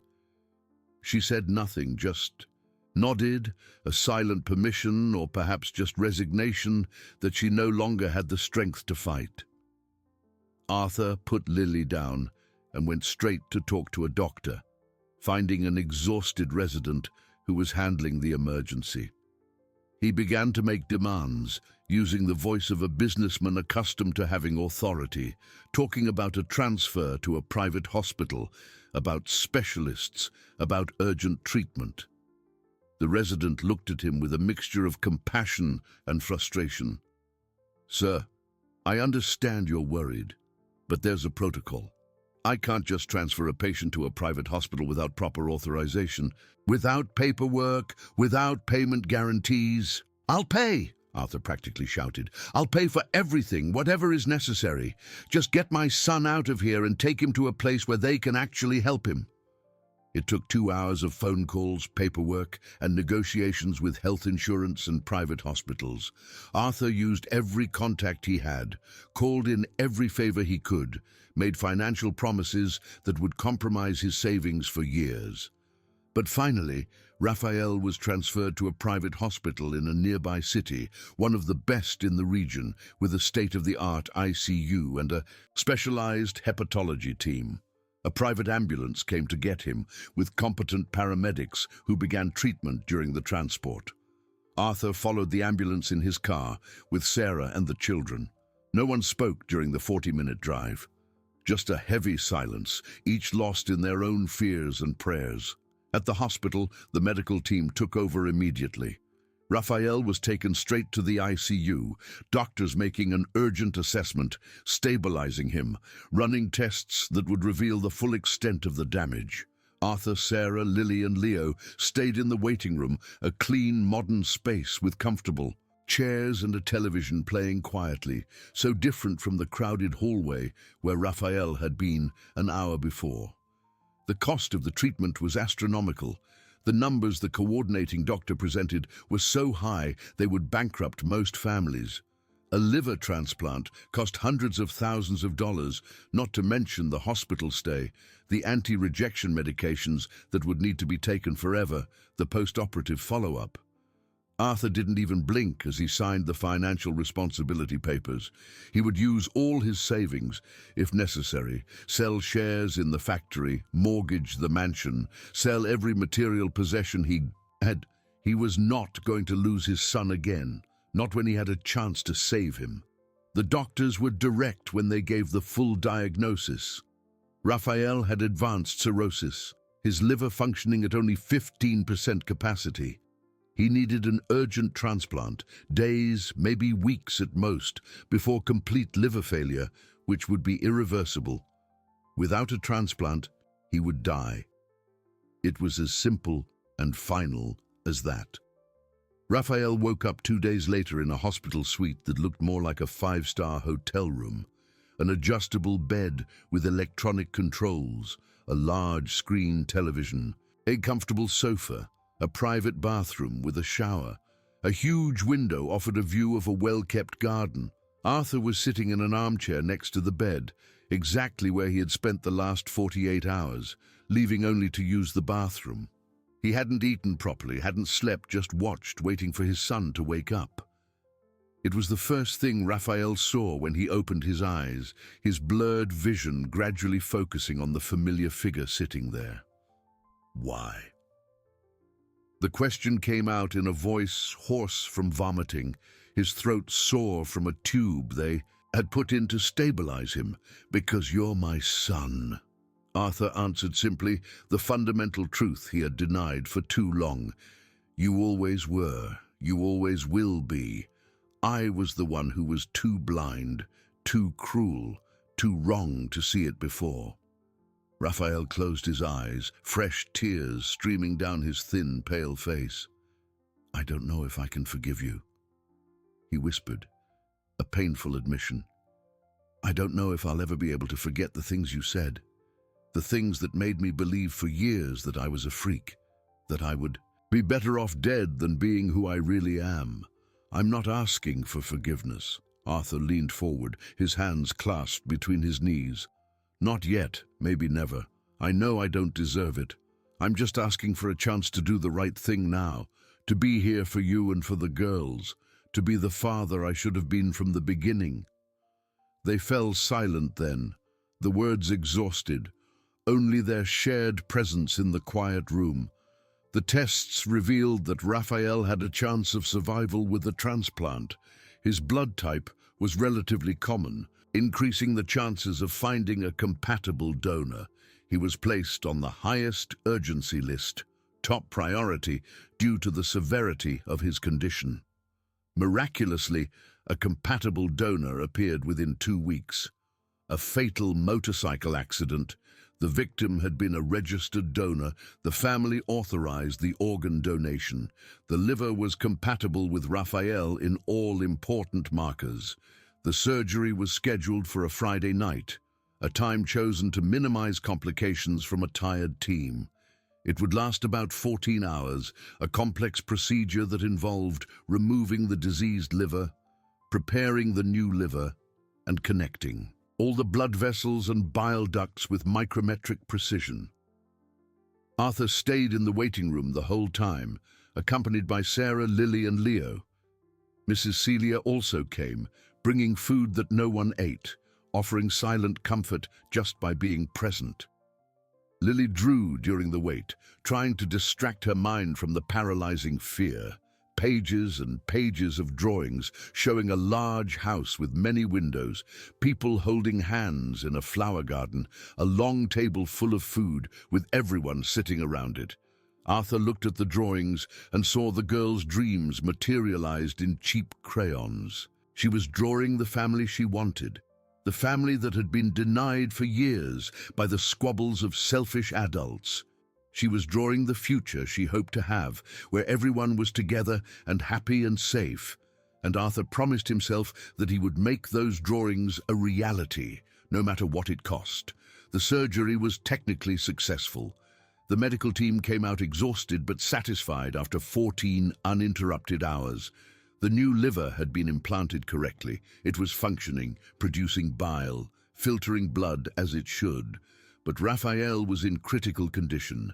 He had lost a lot of blood. His body, weakened by years of illness, had fought against the anesthesia and surgical trauma. He was kept sedated in the ICU, surrounded by machines that monitored every vital function, every heartbeat, every breath. The next few days would be crucial, the doctors explained. The risk of rejection was high, the risk of infection was high, the risk of complications was high. They could only wait and hope and do everything that modern medicine allowed. The recovery would be long and difficult if he survived. 3 months of intensive follow-up at a minimum, expensive immunosuppressant medications that would need to be taken forever. a constant risk of rejection of the transplanted organ. Raphael stayed in the ICU for 2 weeks before being transferred to a regular room. Every day was a battle, his body fighting to accept the new organ, to regain strength, to not succumb to opportunistic infections. Lily visited him every day, allowed only 10 minutes at a time due to the ICU rules. She held her father's hand through the bed rails, told him stories about what she had learned that day, showed him new drawings she had made. Raphael couldn't respond much, still too weak, his voice gone, but he would squeeze her hand, look at the drawings with obvious attention, silent tears sometimes streaming down his face. When he was finally transferred to a regular room, Arthur had already made his decision. He was not going to let his son recover in a small hospital room. He was not going to allow the girls to grow up far from their father during critical months. He renovated the mansion to accommodate everyone. He hired a renovation company that worked day and night for a week. He transformed 2 rooms on the 2nd floor into a medical suite for Raphael, with an adapted bathroom with grab bars, a special shower, and necessary medical equipment installed. A hospital bed was brought in, more comfortable than a normal one, but with controls that allowed adjustments. Monitors to check vital signs, an IV stand, everything that might be necessary for recovery at home. Another room was transformed into a room for the girls. A new crib for Leo, white with a musical mobile hanging above. A child's bed for Lily, also new with colorful sheets she chose herself. A bookshelf for the books Arthur had bought, dozens of them. A large toy box, a soft rug to play on the floor. Sarah got her own room too, a beautiful and comfortable space with a queen-size bed, a spacious closet, a small desk. Arthur insisted that she stop working at the family homes, at least temporarily, to care for Raphael during his intensive recovery. He would pay her a decent salary, more than she earned working 3 jobs, so she could dedicate her full time to the family. Living together was not easy when they all finally moved in. There was a constant tension floating in the air, like an invisible but heavy cloud. Painful memories resurfacing at unexpected moments when something reminded them of past arguments. Raphael had frequent nightmares, waking up screaming in the middle of the night, sweat drenching his sheets. He dreamed of the day he left home, of the cruel words his father had said, of the years of loneliness and struggle. He would wake up crying sometimes, disoriented, needing Sarah to whisper reminders that he was safe now, that he had survived, that he had a family who loved him. There were arguments too, inevitable when people with complex histories tried to live together. Arguments about medical treatment, about who made decisions related to the children, about boundaries and authority and each person's role. Raphael refused help, even when he clearly needed it. His pride still strong, even in a weakened body.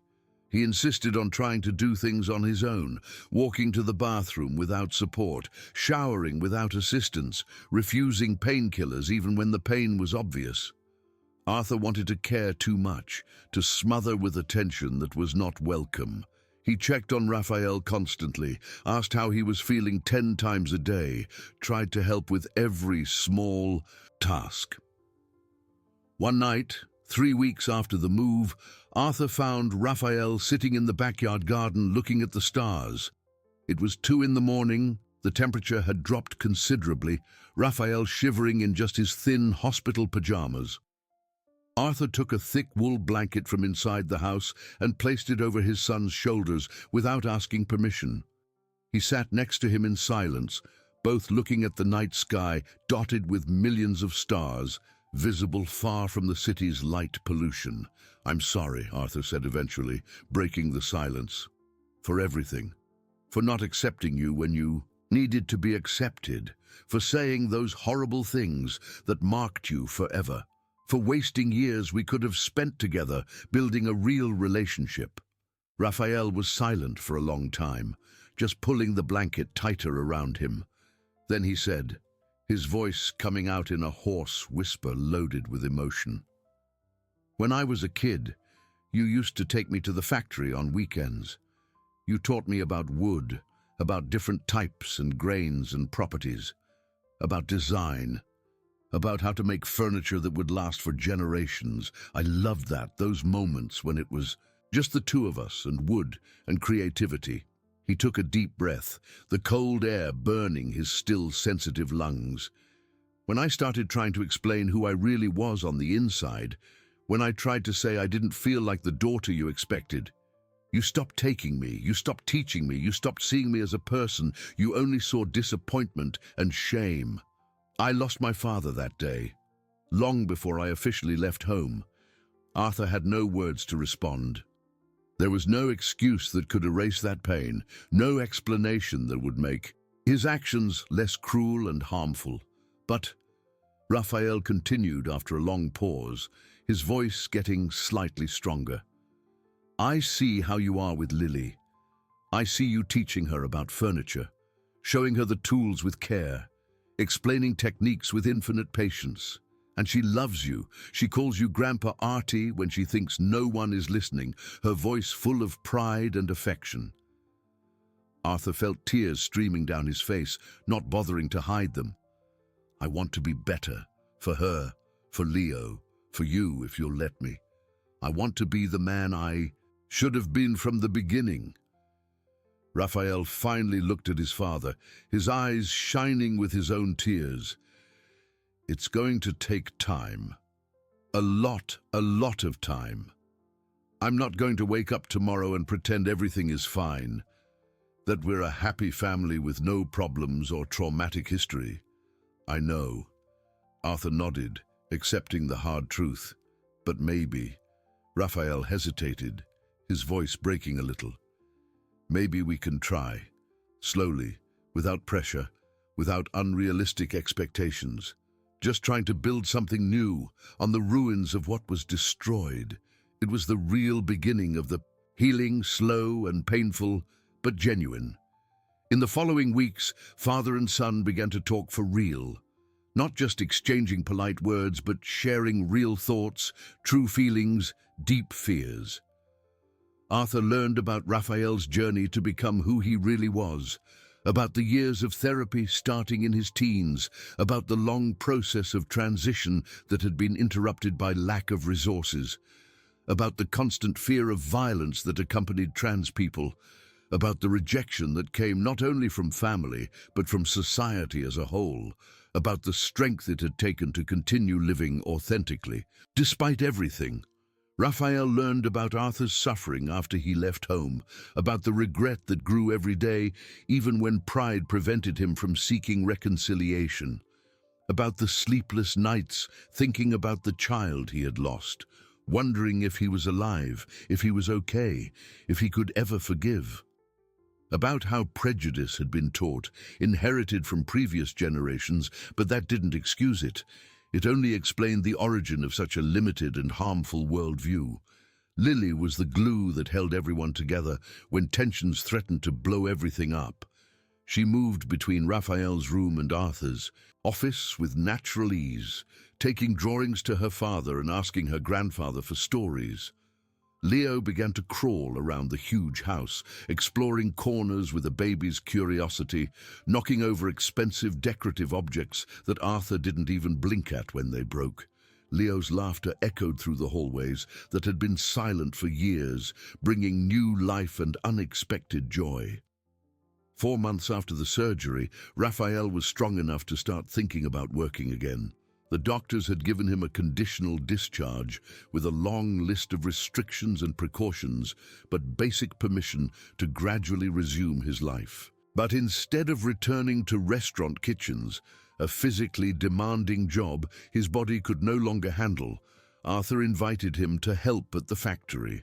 "Not in furniture production," Arthur explained carefully, not wanting to seem condescending, "but in the development of new designs, using the creativity you always had, the talent for visualizing beautiful and functional forms, but never had the opportunity to fully explore."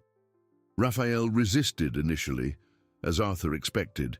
He claimed he didn't want charity, that he had no formal training in furniture design, that he wouldn't be good enough.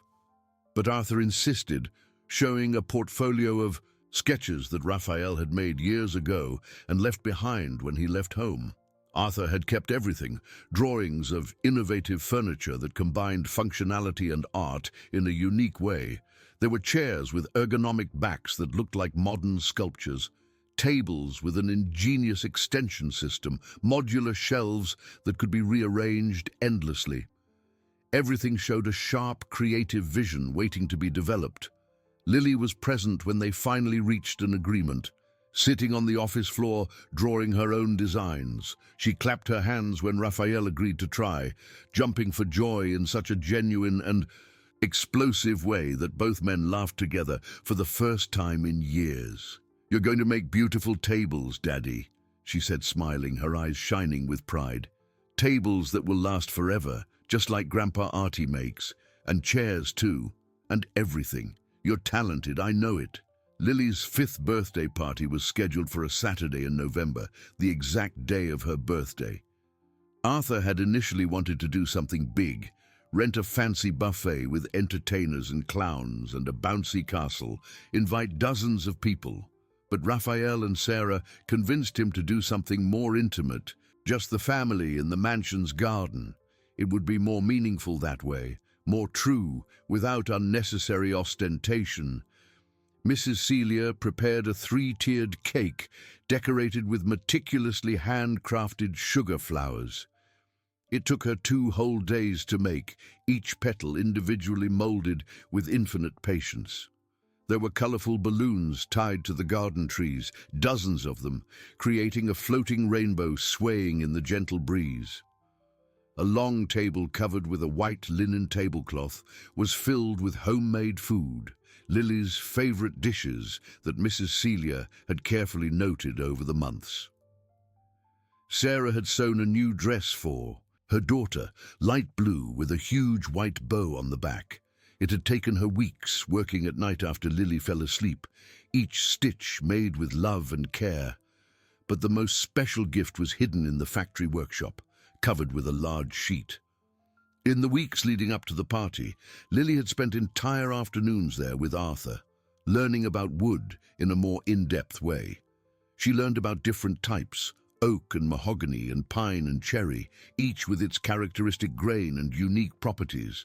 About tools, how to use a circular saw safely, how to sand following the grain of the wood, how to apply varnish in thin, even layers. She had insisted on making something with her own hands for her birthday, something useful that wasn't just a decorative toy.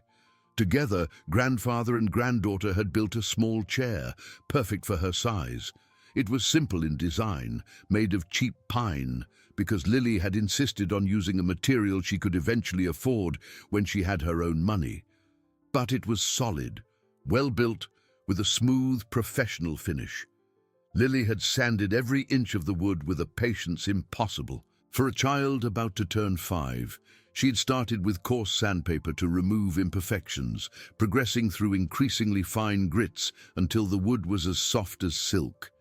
She had helped apply the varnish, 3 thin coats as Arthur taught, waiting patiently between each application for it to dry completely. Her small hands were stained with varnish that wouldn't come off completely even after washing several times.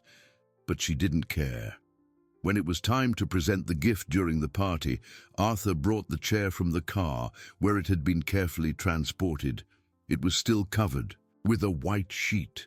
Lily was practically vibrating with excitement beside him, jumping from one foot to the other, unable to stand still. Raphael was sitting in a comfortable garden armchair, still a bit weak, but infinitely better than months ago. A healthy color had returned to his face. His weight was gradually coming back, his energy increasing each week.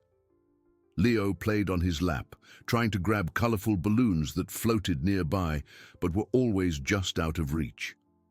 Sarah took pictures with a cell phone that Arthur had given her as a gift, capturing every moment for future memory. Mrs. Celia watched from a corner, smiling with maternal pride, her eyes moist with emotion. "Grandpa and I made something," Lily announced to everyone, her small voice full of an impossible-to-contain pride. A real thing, not a toy. Something you can actually use that will last a long time. Arthur removed the sheet, revealing the chair with a theatrical gesture. It was small and perfect, with a straight back and a slightly curved, comfortable seat.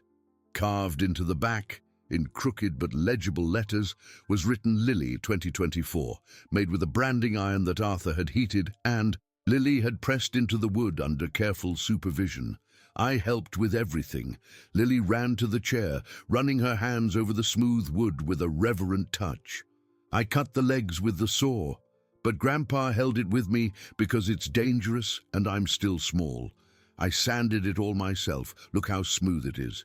I put on 3 coats of varnish, waiting for it to dry between each one. It's my first real chair, one that someone can sit on. Raphael was crying openly now, not even trying to hide it. Tears streamed down his face in constant streams as he looked at his daughter and his father, at the chair that represented so much more than just a piece of furniture. It represented a connection across generations, a legacy being passed on. It represented a family rebuilding itself slowly but surely, transforming pain into something beautiful and functional. "It's perfect, Princess," he managed to say through sobs that shook his shoulders. "It's the most beautiful chair I've ever seen in my whole life. You're an artist, you know that." Lily dragged the chair across the garden until she placed it near her father, the wood making a noise as it dragged on the grass. "You can sit on it when I grow up and get too big," she said with absolute seriousness. "Or Leo can use it when he gets to be my size. But it's mine. I made it. So I only lend it to family." Everyone laughed, the tension that still existed dissipating a little more in that simple moment of shared joy and obvious love. The party continued for the rest of the day, the sun shining brightly despite it being November, a perfect, pleasant temperature for being outdoors. They sang "Happy Birthday" with Lily, blowing out the candles with force, closing her eyes to make a secret wish she refused to share. They ate cake that was delicious, layers of chocolate with strawberry filling. They played simple games in the garden, hide and seek among the trees, a game of tag that left Leo laughing even without fully understanding. As the sun began to set, painting the sky in orange and pink and purple in a spectacular gradient, Leo took his first independent steps. He was using the chair that Lily had made as support, his small hands clutching the back, standing on wobbly legs. Everyone was watching, but no one expected what happened next. Suddenly, Leo let go of the chair. He stood for a second that seemed frozen in time, swaying slightly, finding his balance. Then he walked 3 wobbly but deliberate steps before falling into Sarah's lap, who had crouched down and opened her arms. Everyone shouted with joy simultaneously, an explosive sound that startled Leo for a moment before he started laughing too. They clapped and cried and hugged, celebrating a developmental milestone that represented the future, growth, life continuing and flourishing. Arthur watched the scene from a slight distance, just observing the family he had almost lost completely. His family broken and mended and different from what he had originally imagined, but infinitely more precious exactly because of that. Raphael smiling genuinely, laughing without reserve for the first time in years. Sarah relaxed, her shoulders no longer tense with constant worry, her face lit with pure joy. Lily radiant with pride, running to hug her brother and mother and father all at once. Leo laughing in that way only babies can, absolute joy uncontaminated by anything, taking more steps now with growing confidence. It wasn't perfect. There were still difficult days ahead, Arthur knew that for sure. Difficult conversations that still needed to be had. Forgiveness that would need to be earned rather than given automatically. Raphael's health would need constant monitoring for the rest of his life, daily medications, regular checkups, the ever-present risk of rejection or complications. The emotional scars of years of rejection and suffering would not disappear overnight. Perhaps they would never disappear completely. But it was real. It was honest. It was a family choosing to stay together despite everything, choosing to build something new on the ruins of what had been destroyed by pride and ignorance. That night, after the children had gone to sleep and Sarah had retired to her room to rest, Arthur and Raphael stayed on the back porch, looking at the stars. It had become their ritual, these silent moments where they didn't need to speak but chose to be together anyway. The night was clear and cold, a cloudless sky revealing millions of stars impossible to see in the city. A crescent moon hung low on the horizon, reminding Arthur of the birthmark that connected generations. "Thank you," Raphael said suddenly, breaking the comfortable silence. "That had settled for everything, for the surgery that saved my life, for opening your home to me and my family, for trying to be better even when it's hard. I'm the one who's thankful," Arthur replied with total honesty, "for giving me this chance I didn't deserve, for letting me know my granddaughters, who are the light of my life now, for not giving up on me completely, even when I had given you every reason to." Raphael laughed softly, a sound without bitterness for the first time. "There were days when I almost gave up, days when the hatred was stronger than anything else, when all I wanted was to make you feel the same pain you caused me. But then I would think of Lily, of how I wanted her to grow up knowing her grandfather, of how unfair it would be to deprive her of that because of my own hurt. She's special," Arthur said with a deep conviction born of observation. "They both are. They're going to do incredible things in life if we don't mess it up by giving them unrealistic expectations or conditional love. As long as we don't mess it up," Raphael echoed the thought. "As long as we're better than our parents were to us, breaking the cycle of pain instead of perpetuating it." Arthur nodded in the dark, thinking of his own father. A hard, inflexible man who never showed affection openly, who measured value only in terms of financial success and rigid social conformity. He had sworn to be different and had failed miserably with Raphael. But maybe it wasn't too late to change with his granddaughters, to finally break the cycle. "I'm going to pass the factory on to you eventually," he said, a decision he had made weeks ago but hadn't found the right moment to share. "Not now. You still need to recover completely and establish yourself in the design work. But in a few years when you're ready, I want it to be yours. Yours and Lily's too, if she eventually wants it." Raphael was silent, absorbing the information, the importance of the gesture not going unnoticed. "I don't know if I necessarily want Lily to work with furniture," he said finally, choosing his words carefully. "I want her to choose her own path without our pressure, to be whatever she wants to be, a doctor or a teacher or an artist or whatever makes her heart happy." "Of course," Arthur agreed too quickly, his anxiety clear. "Of course, absolutely.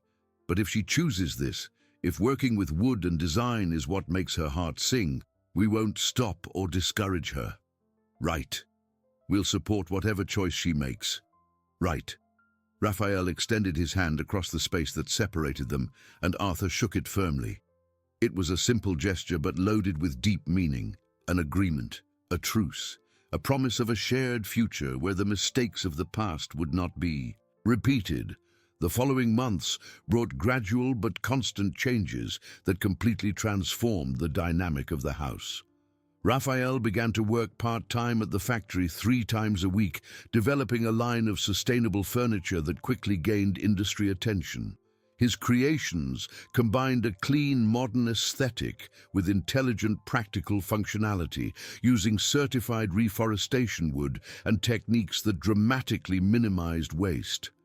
Each piece was designed to last for generations, to be repaired instead of discarded, to age well instead of becoming obsolete. Interior designers from New York started placing orders, attracted by the originality of the pieces and the story, of resilience behind them. Raphael never mentioned his transition or health problems to clients, but Arthur noticed that many of them were queer people who seemed to recognize something familiar in him. Lily continued to learn voraciously, absorbing knowledge like a sponge that could not be saturated. She spent mornings in the garden with Sarah learning about plants, which ones needed shade and which needed sun, how to compost, how to prune to promote healthy growth. She spent afternoons at the factory with Arthur 3 times a week when Raphael was also there, learning about woodworking in a more structured way. She spent evenings reading books with Raphael, the two of them lying on his large bed, flipping through volumes on architecture or design or fantasy stories. Leo grew as fast as only babies can, seeming to change every day. A laughing, curious child who explored every corner of the huge house with contagious enthusiasm, opening drawers, pulling curtains, trying to climb furniture. Arthur, who had been so careful with his expensive possessions, found that he didn't care when Leo broke things.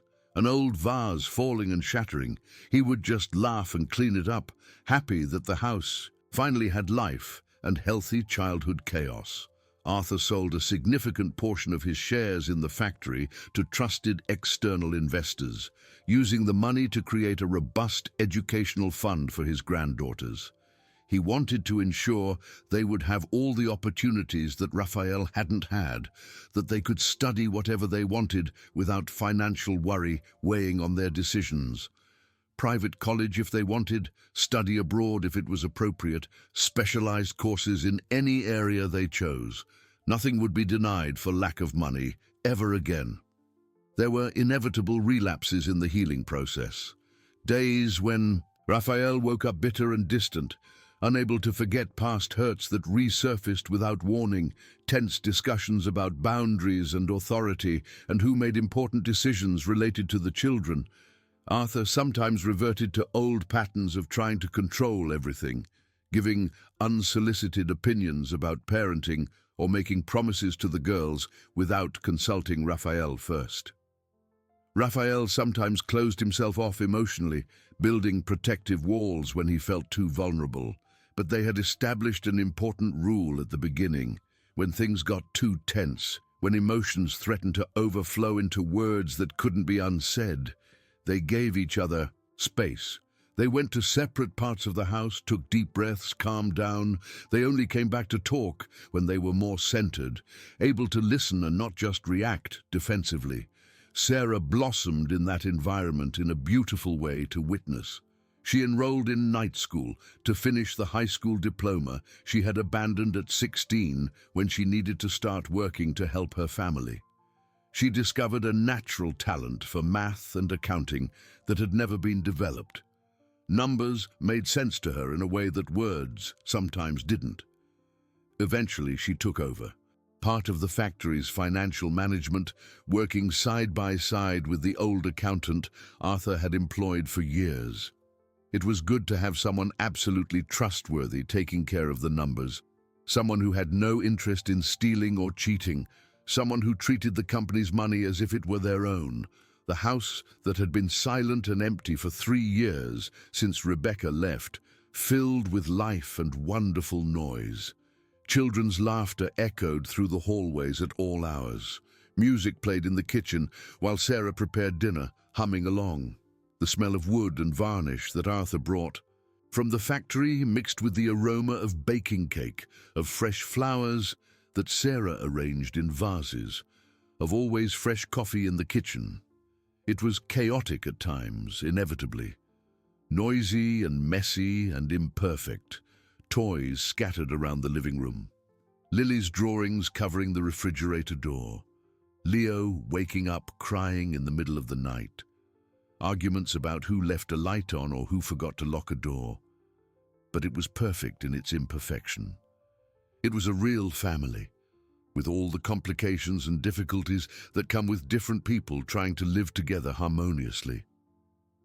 A Sunday in March, exactly 1 year after that first rainy afternoon when Arthur found Lily running in desperation, the family gathered in the living room for a professional photo session. Arthur had hired a renowned photographer from New York, a man who had documented important families for decades. He wanted to register that specific moment, that version of them that existed now, but would inevitably change with time. Lily wore the blue dress that Sarah had sewn for her 5th birthday, now a little short because she had grown several inches in the months since.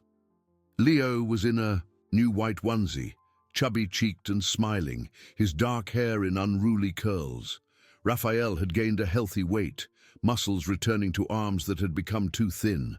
A rosy color had returned to his face, which was no longer sickly yellow. His eyes shone with renewed life instead of mortal exhaustion. Sarah was elegant in a simple but beautiful wine-colored dress that Arthur had insisted on buying for her at an expensive store. Her hair was loose on her shoulders instead of in a tight bun, a few grey strands showing, but giving her a distinguished air. And Arthur himself, for the first time in countless years, was genuinely smiling in the photos instead of just forcing an appropriate professional expression. The wrinkles around his eyes were from real joy, not from stress and worry. The photographer captured spontaneous moments that were more precious than formal poses. Lily showing the chair she had built, explaining every detail of the construction with the seriousness of an adult to the camera. Leo trying to climb Arthur as if he were a tree, pulling on his grandfather's grey beard without any mercy while laughing in that scandalous way babies have. Raphael and Sarah holding hands, intertwined, sitting on the sofa, she resting her head on his shoulder, tranquil smiles of people who had weathered a storm and survived together. Arthur holding both grandchildren simultaneously, one in each arm, the 3 of them laughing at something Lily had said about Grandpa being as strong as a giant. There was a specific photo that became an instant favorite for everyone. It showed the entire family sitting on the wide marble staircase of the mansion, scattered on the steps. Arthur in the middle with Leo on his lap, Raphael and Sarah on either side of him. Lily sitting on the bottom step, hugging her own legs. They aren't looking directly at the camera, they are looking at each other, talking about something, laughing together. It's a photo of a real, imperfect, true family, not an artificial pose, but a captured moment of genuine connection. That photo was eventually enlarged to a huge size and hung in the factory's entrance hall where everyone who entered could see. Clients frequently commented on the beautiful family, on the evident happiness in their faces, on the palpable love even in a photograph. No outsider knew the story behind it, the scars they all carried, the deep suffering that preceded that captured moment of joy. They only saw the final result, not the painful process of getting there, but Arthur knew. Every time he passed that photo, entering or leaving the factory, he would stop for a moment. He remembered how he had almost lost everything, how close he had come to dying alone and bitter, separated from the people he loved most in the world. He remembered the girl running desperately in the rain with a baby in her arms, the image that had opened the first crack in the walls around his heart, of the numbers written on a crumpled paper, a thin thread connecting generations separated by pride, of the crescent moon on a baby's neck, a genetic mark proving a connection that could not be denied, of every small, painful step that brought them from that rainy afternoon to here. The factory prospered under the new shared management between father and son. Raphael's innovative creations attracted the attention of renowned decorators and architects from all over the Southeast and eventually from other states. Design magazines ran features on the sustainable line, on the philosophy of creating furniture that would last for generations. Raphael gave occasional interviews, always uncomfortable with the attention, but proud of the work. Arthur, finally free from the pressure of managing everything alone, was able to enjoy the work instead of just surviving it. He spent fewer hours in the office, drowned in paperwork, and more time in the workshop doing what he had always loved. He taught Lily techniques his own father had taught him decades ago, passing knowledge down through the generations. She showed an impressive natural aptitude for the work, constantly exceeding expectations. Her small hands were precise when using even the most delicate tools. Her eyes caught minute details that adults often missed, imperfections in the wood or finish that needed to be corrected. She created a special low bench for Leo to sit on, with elaborate animal carvings on the sides that she had designed and patiently sculpted herself. She made a large toy box for the room they shared, decorated with hand-painted stars and moons. Each project was a small work of art, made with a love and attention to detail that mass-produced commercial beauty could never achieve. Raphael watched his daughter work with a complex mixture of pride and fear. Pride because she was so talented for her age, so dedicated and perfectionistic. Fear because he knew from personal experience how easy it was to be consumed by family expectations, by the subtle or not so subtle pressure to continue a legacy. He talked to Arthur about this several times over the months, making sure the grandfather understood the critical importance of letting Lily choose her own path without excessive influence. If she wants to make furniture her whole life, that will be great, and we'll support it completely, Raphael said in one of these serious conversations. If she wants to be a doctor, a teacher, an astronaut, a scientist, anything else, that will also be great and we'll support it equally. We support whatever she eventually chooses. No invisible pressure, no poorly hidden disappointment if she chooses differently. Arthur agreed completely. The painful lesson about conditional love finally learned. He had made the terrible mistake of trying to force his child to be someone he wasn't, of withdrawing love when Raphael didn't conform to unrealistic expectations. He would not repeat that mistake with his granddaughters. He would love and support them unconditionally, no matter what choices they made. When Lily turned 6, she asked for a very specific gift that surprised and moved everyone. She didn't want expensive toys or new clothes or an elaborate party. She wanted to learn to read professional blueprints, to understand how two-dimensional technical drawings turned into real three-dimensional furniture. Arthur almost cried when she made the request, so similar to requests Raphael used to make at that same age. They spent entire Saturdays studying together in the library, surrounded by technical books and papers with drawings. Arthur patiently explained about scales and mathematical proportions, about perspective and how to represent depth on flat paper. Lily absorbed everything like a sponge, asking intelligent questions that often caught him completely off guard. She began to create her own technical drawings, impossible chairs with 6 legs arranged in complex patterns, tables that seemed to float in the air defying gravity, giant cabinets with secret compartments activated by ingenious mechanisms.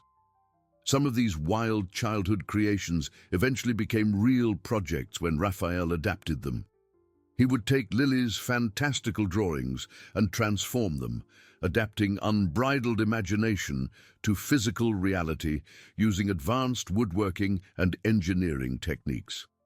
The line of children's furniture that resulted from this collaboration between father and daughter was a completely unexpected commercial success. Functional and durable furniture, but with a touch of fantasy and imagination that children loved and parents appreciated. Beds that looked like castles or spaceships, but were structurally sound. Desks with secret drawers that opened only if you knew the right sequence. Bookshelves in the shape of trees with branches serving as shelves. Leo grew up surrounded by a love and security that his father never had in childhood. He called Arthur Grandpa without confusion, called Raphael Daddy naturally, instinctively understanding the complex but functional family setup without needing elaborate explanations. He was an extraordinarily happy, loud child, constantly exploring and accidentally breaking things without malice. Arthur discovered that being a grandfather was completely different from being a father in surprising and wonderful ways. There was a lightness that didn't exist when Raphael was a child, a permission to be silly and playful without the crushing weight of parental authority. He would literally roll on the carpeted floor with Leo, making funny voices for imaginary characters, letting his grandson make messes he would never have allowed when Raphael was little. Raphael sometimes felt an inevitable jealousy, seeing his father be with his grandchildren in a way he never could be with him. But then he would consciously remember that the Arthur from 25 years ago was a fundamentally different person, broken in different ways, incapable of expressing love in the way he finally could now. It wasn't an excuse that erased the pain of the past, but it was an explanation that helped to contextualize, to understand that the failures were not necessarily malice, but limitation. And Raphael was learning through the therapy he had resumed that forgiveness didn't mean forgetting or pretending that nothing happened. It meant consciously deciding not to let the past completely contaminate the present, not allowing old hurts to destroy new possibilities. Sarah became an integral part of the family in ways no one had anticipated at the beginning. She and Arthur developed a solid friendship based on genuine mutual respect and shared goals for the children's well-being. She managed the factory's finances with an efficiency that impressed even the most demanding and cynical suppliers. Arthur trusted her completely with sensitive information and important decisions, something he rarely did with anyone. There was a particularly difficult moment when Raphael decided he wanted additional gender-affirming procedures, surgeries that would complete the transition process he had started years ago, but had been interrupted by lack of resources and then by illness. Arthur struggled internally with his own residual discomfort. With stubborn remnants of prejudice he thought he had completely overcome, but discovered still existed in deep layers. They had a long and painful conversation about it in Arthur's office one night when everyone else had gone to sleep. Raphael explained how much the surgeries meant to him, how important they were for his identity and mental well-being, how every day in a body that didn't feel completely his was a struggle.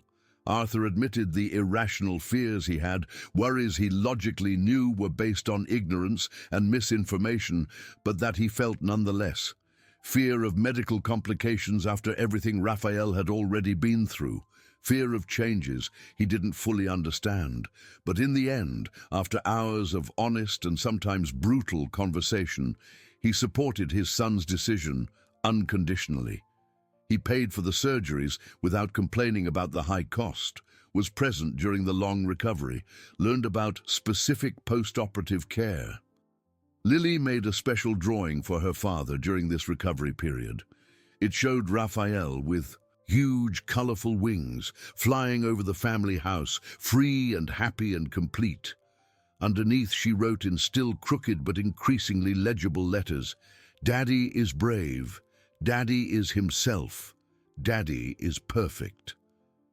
Raphael kept this drawing in an expensive frame next to his bed, looking at it on difficult days when doubts and insecurities threatened to consume him. A visual reminder that he was loved exactly as he was, not in spite of being trans, but including that fundamental part of who he was. The recovery was long again, months of discomfort and adjustments and patience, but when it finally passed, completely, Raphael was more comfortable in his own skin than he had ever been in his entire life. He laughed more easily and more frequently. He spoke more openly about his experiences and feelings. He allowed himself to be vulnerable in ways he had avoided before for fear of judgment. Arthur watched his son's transformation with a growing admiration that deepened constantly. The courage it had taken to live authentically, despite brutal rejection and extreme hardship, was something he himself would never have. Raphael was stronger than he would ever be, and Arthur was not ashamed to admit it aloud whenever the opportunity arose. The years passed with a bewildering speed that always catches people by surprise. Lily entered an expensive private school, excelled academically in all subjects, made friends easily, despite coming from a background so different from her privileged classmates. Leo eventually started preschool, showed a surprising early talent for music, spent hours drumming on any available surface, creating complex rhythms. The factory expanded significantly, opened a branch in a neighboring city, employed more people, including several disadvantaged youth, whom Raphael insisted on training personally. Raphael officially married Sarah in a beautiful small ceremony in the mansion's garden. On a sunny Saturday in October, it was their decision after long conversations. They wanted to formalize the union that had already existed in all important ways for years. Lily was the flower girl, wearing a pink dress she had chosen herself. Leo carried the simple gold rings on a satin cushion that he almost dropped 3 times during the short walk down the makeshift aisle between the chairs. Arthur cried copiously during the vows, finally seeing his son happy and deeply loved in a way he had always deserved but was denied for too long. Life wasn't perfect because perfection doesn't exist in human relationships. There were still inevitable challenges, occasional financial difficulties even with resources, tense discussions about the children's education or business decisions. Moments of tension when the past threatened to invade the present, when old traumas were accidentally triggered by words or situations. But they faced everything together, an imperfect family, but united by conscious choice and a love that had survived tests that would destroy most. Lily grew up maintaining a fascination with woodworking and architecture, but also developed broad interests in sustainable design, in ways to create spaces that concretely improved people's lives. She spoke with growing passion about wanting to build affordable housing for low-income families, to use the skills she was learning to make a concrete social difference in the world. Arthur listened to her talk about these ambitious dreams and felt immense pride mixed with humility. His granddaughter had a deep compassion that had taken him 6 decades to partially develop, a wisdom that came from having experienced extreme poverty and privilege, a visceral understanding of how circumstances shaped lives and opportunities. She would be a powerful force for good in the world. He was absolutely sure of it. Leo was different, more inclined towards performing arts than technical ones. He wanted to be a professional musician, play drums in bands, create sounds that made people dance and feel alive. Raphael supported him completely, without reservation, bought an expensive electronic drum kit for practice without disturbing the neighbors, enrolled his son in lessons with a renowned teacher. Arthur got used to the constant noise of percussion echoing through the house at odd hours, eventually even starting to appreciate the complex rhythms. The family established traditions that became sacred and inviolable over the years. Sunday dinners all together around the large table, no exceptions unless absolutely necessary, no cell phones or television, just talking. Monthly outings to places the children chose democratically, alternating between museums and parks and beaches and mountains. Annual photo sessions meticulously documenting how everyone changed with the inexorable passage of time. Vacations at simple beaches on the coast, building elaborate sandcastles and collecting colorful shells, eating fresh fish at modest restaurants. On one of these vacations in February, when Lily had just turned 8 and Leo was 5, they were sitting on the beach watching the sunset paint the sky in impossible colors that seemed to come from a painting. Lily asked suddenly, with a genuine curiosity she had been saving, "Why did you and Daddy fight before I was born, Grandpa?" It was a question Arthur knew would come eventually, but that he feared answering adequately. How to explain ingrained prejudice, chosen ignorance, a failure to love unconditionally, in a way an 8-year-old could understand without losing her innocence. How to make her comprehend the complexities that he himself still struggled to fully process. "I didn't understand who your father really was on the inside," he said finally after a long pause, choosing his words carefully. And instead of trying to really understand, instead of listening with an open heart and learning, I reacted with anger and fear. I was a coward when I should have been brave. I was cruel when I should have been kind. I almost lost your whole family because of it, because of my stupid pride. Lily thought about it for a long moment, her face serious as she processed. But you learned eventually, right? You changed and got better. People can change if they really try. I'm trying every day. Arthur put his arm around her thin shoulders, pulling her into a sideways hug. Every day I wake up and try to be a better version of what I was the day before. I don't always succeed, but I keep trying. That's what matters most. Lily rested her head on his shoulder, confident and comfortable. Daddy Raphael says everyone makes mistakes sometimes because we're imperfect humans. The important thing is to fix it afterward and not repeat the same mistakes. That's what turns a mistake into a lesson. Deep wisdom from an 8-year-old, a simple but fundamental truth. Arthur kissed the top of his granddaughter's head, grateful for the undeserved second chance he had nevertheless received. Raphael watched the scene from a short distance, Leo half asleep in his arms, Sarah beside him. He had built a life that seemed completely impossible years ago when he was dying alone in a tiny restaurant room. A family that accepted him completely and unconditionally, a deep peace he thought he would never find, a purpose and meaning that went beyond mere survival. There were still invisible but deep emotional scars. There probably always would be, permanent marks of trauma that don't completely disappear even with healing. But the scars were just marks of wounds that had eventually healed, concrete proof that he had survived and overcome, found his way through a dense darkness to the bright light on the other side. When they returned from a refreshing vacation, Arthur made a decision he had postponed but was finally ready for. He officially transferred majority ownership of the factory to Raphael through formal legal documents, keeping only a minority stake and a consultative role when requested.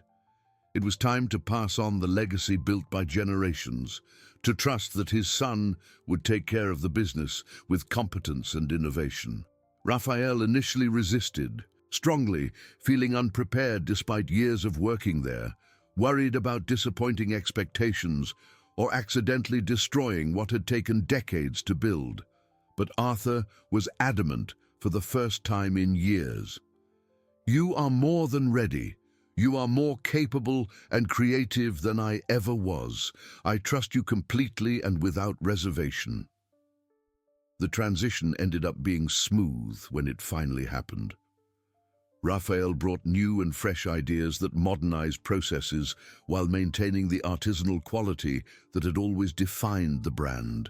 He implemented vocational training programs for disadvantaged youth from poor neighborhoods, offering learning opportunities he never had.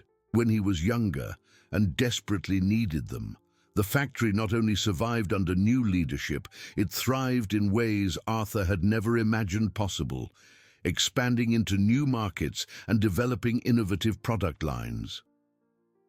Lily turned 9, surrounded by an extended family that loved her unconditionally.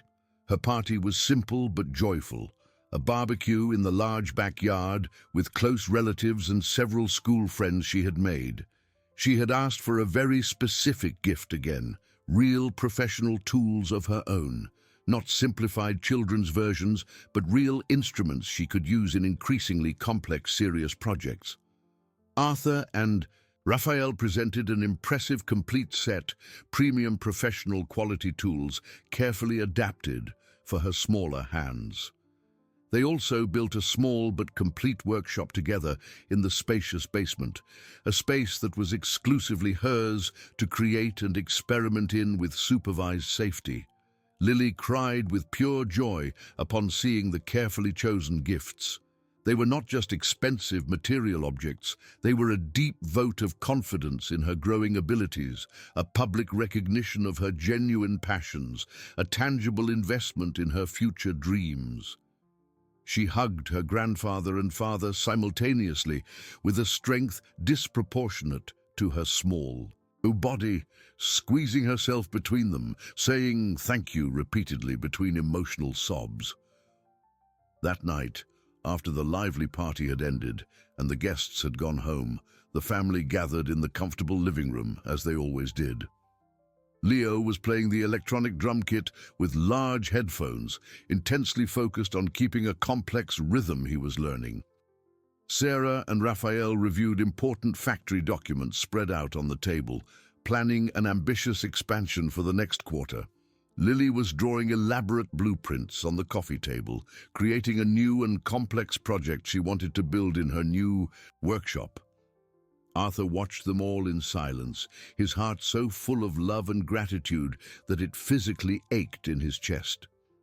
He often thought about how completely different his life could have been if he had learned acceptance earlier, if he had embraced his son instead of brutally rejecting him, how many years of joy he had wasted on foolish pride and prejudice.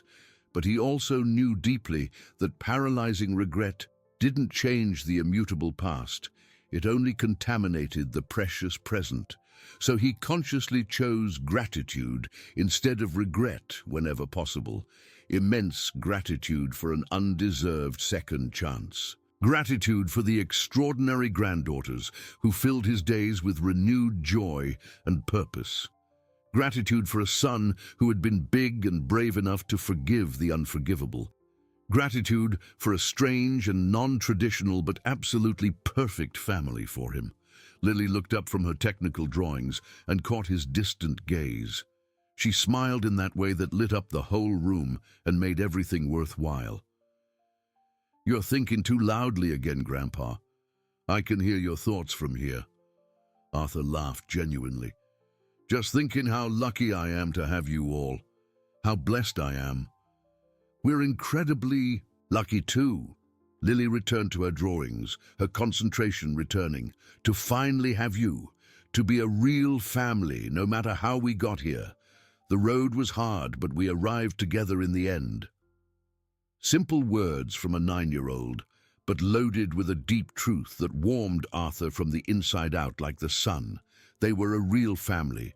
Not traditional, not without substantial problems, not without an extremely complicated and painful history, but a family nonetheless, consciously choosing every day to stay together, to support each other unconditionally, to build a better future on the foundation of a love that had been violently broken but rebuilt stronger. The years would inevitably continue to pass. There would be unexpected future challenges, difficult and painful moments, tests they would face together. But Arthur knew now, with an unshakable certainty that came from intensely lived experience, that they would survive anything. They had survived the worst imaginable. They had found their way back to each other through a darkness that seemed completely insurmountable. And that meant they could survive anything the uncertain future brought, together, as a real family, as they should have been from the beginning, but finally were now. And it was enough, more than enough. It was absolutely everything. If you like this video, please subscribe to my channel. I promise to bring videos every day that will make your life happier. Comment what you thought of my story with a rating from 0 to 10, and thank you very much.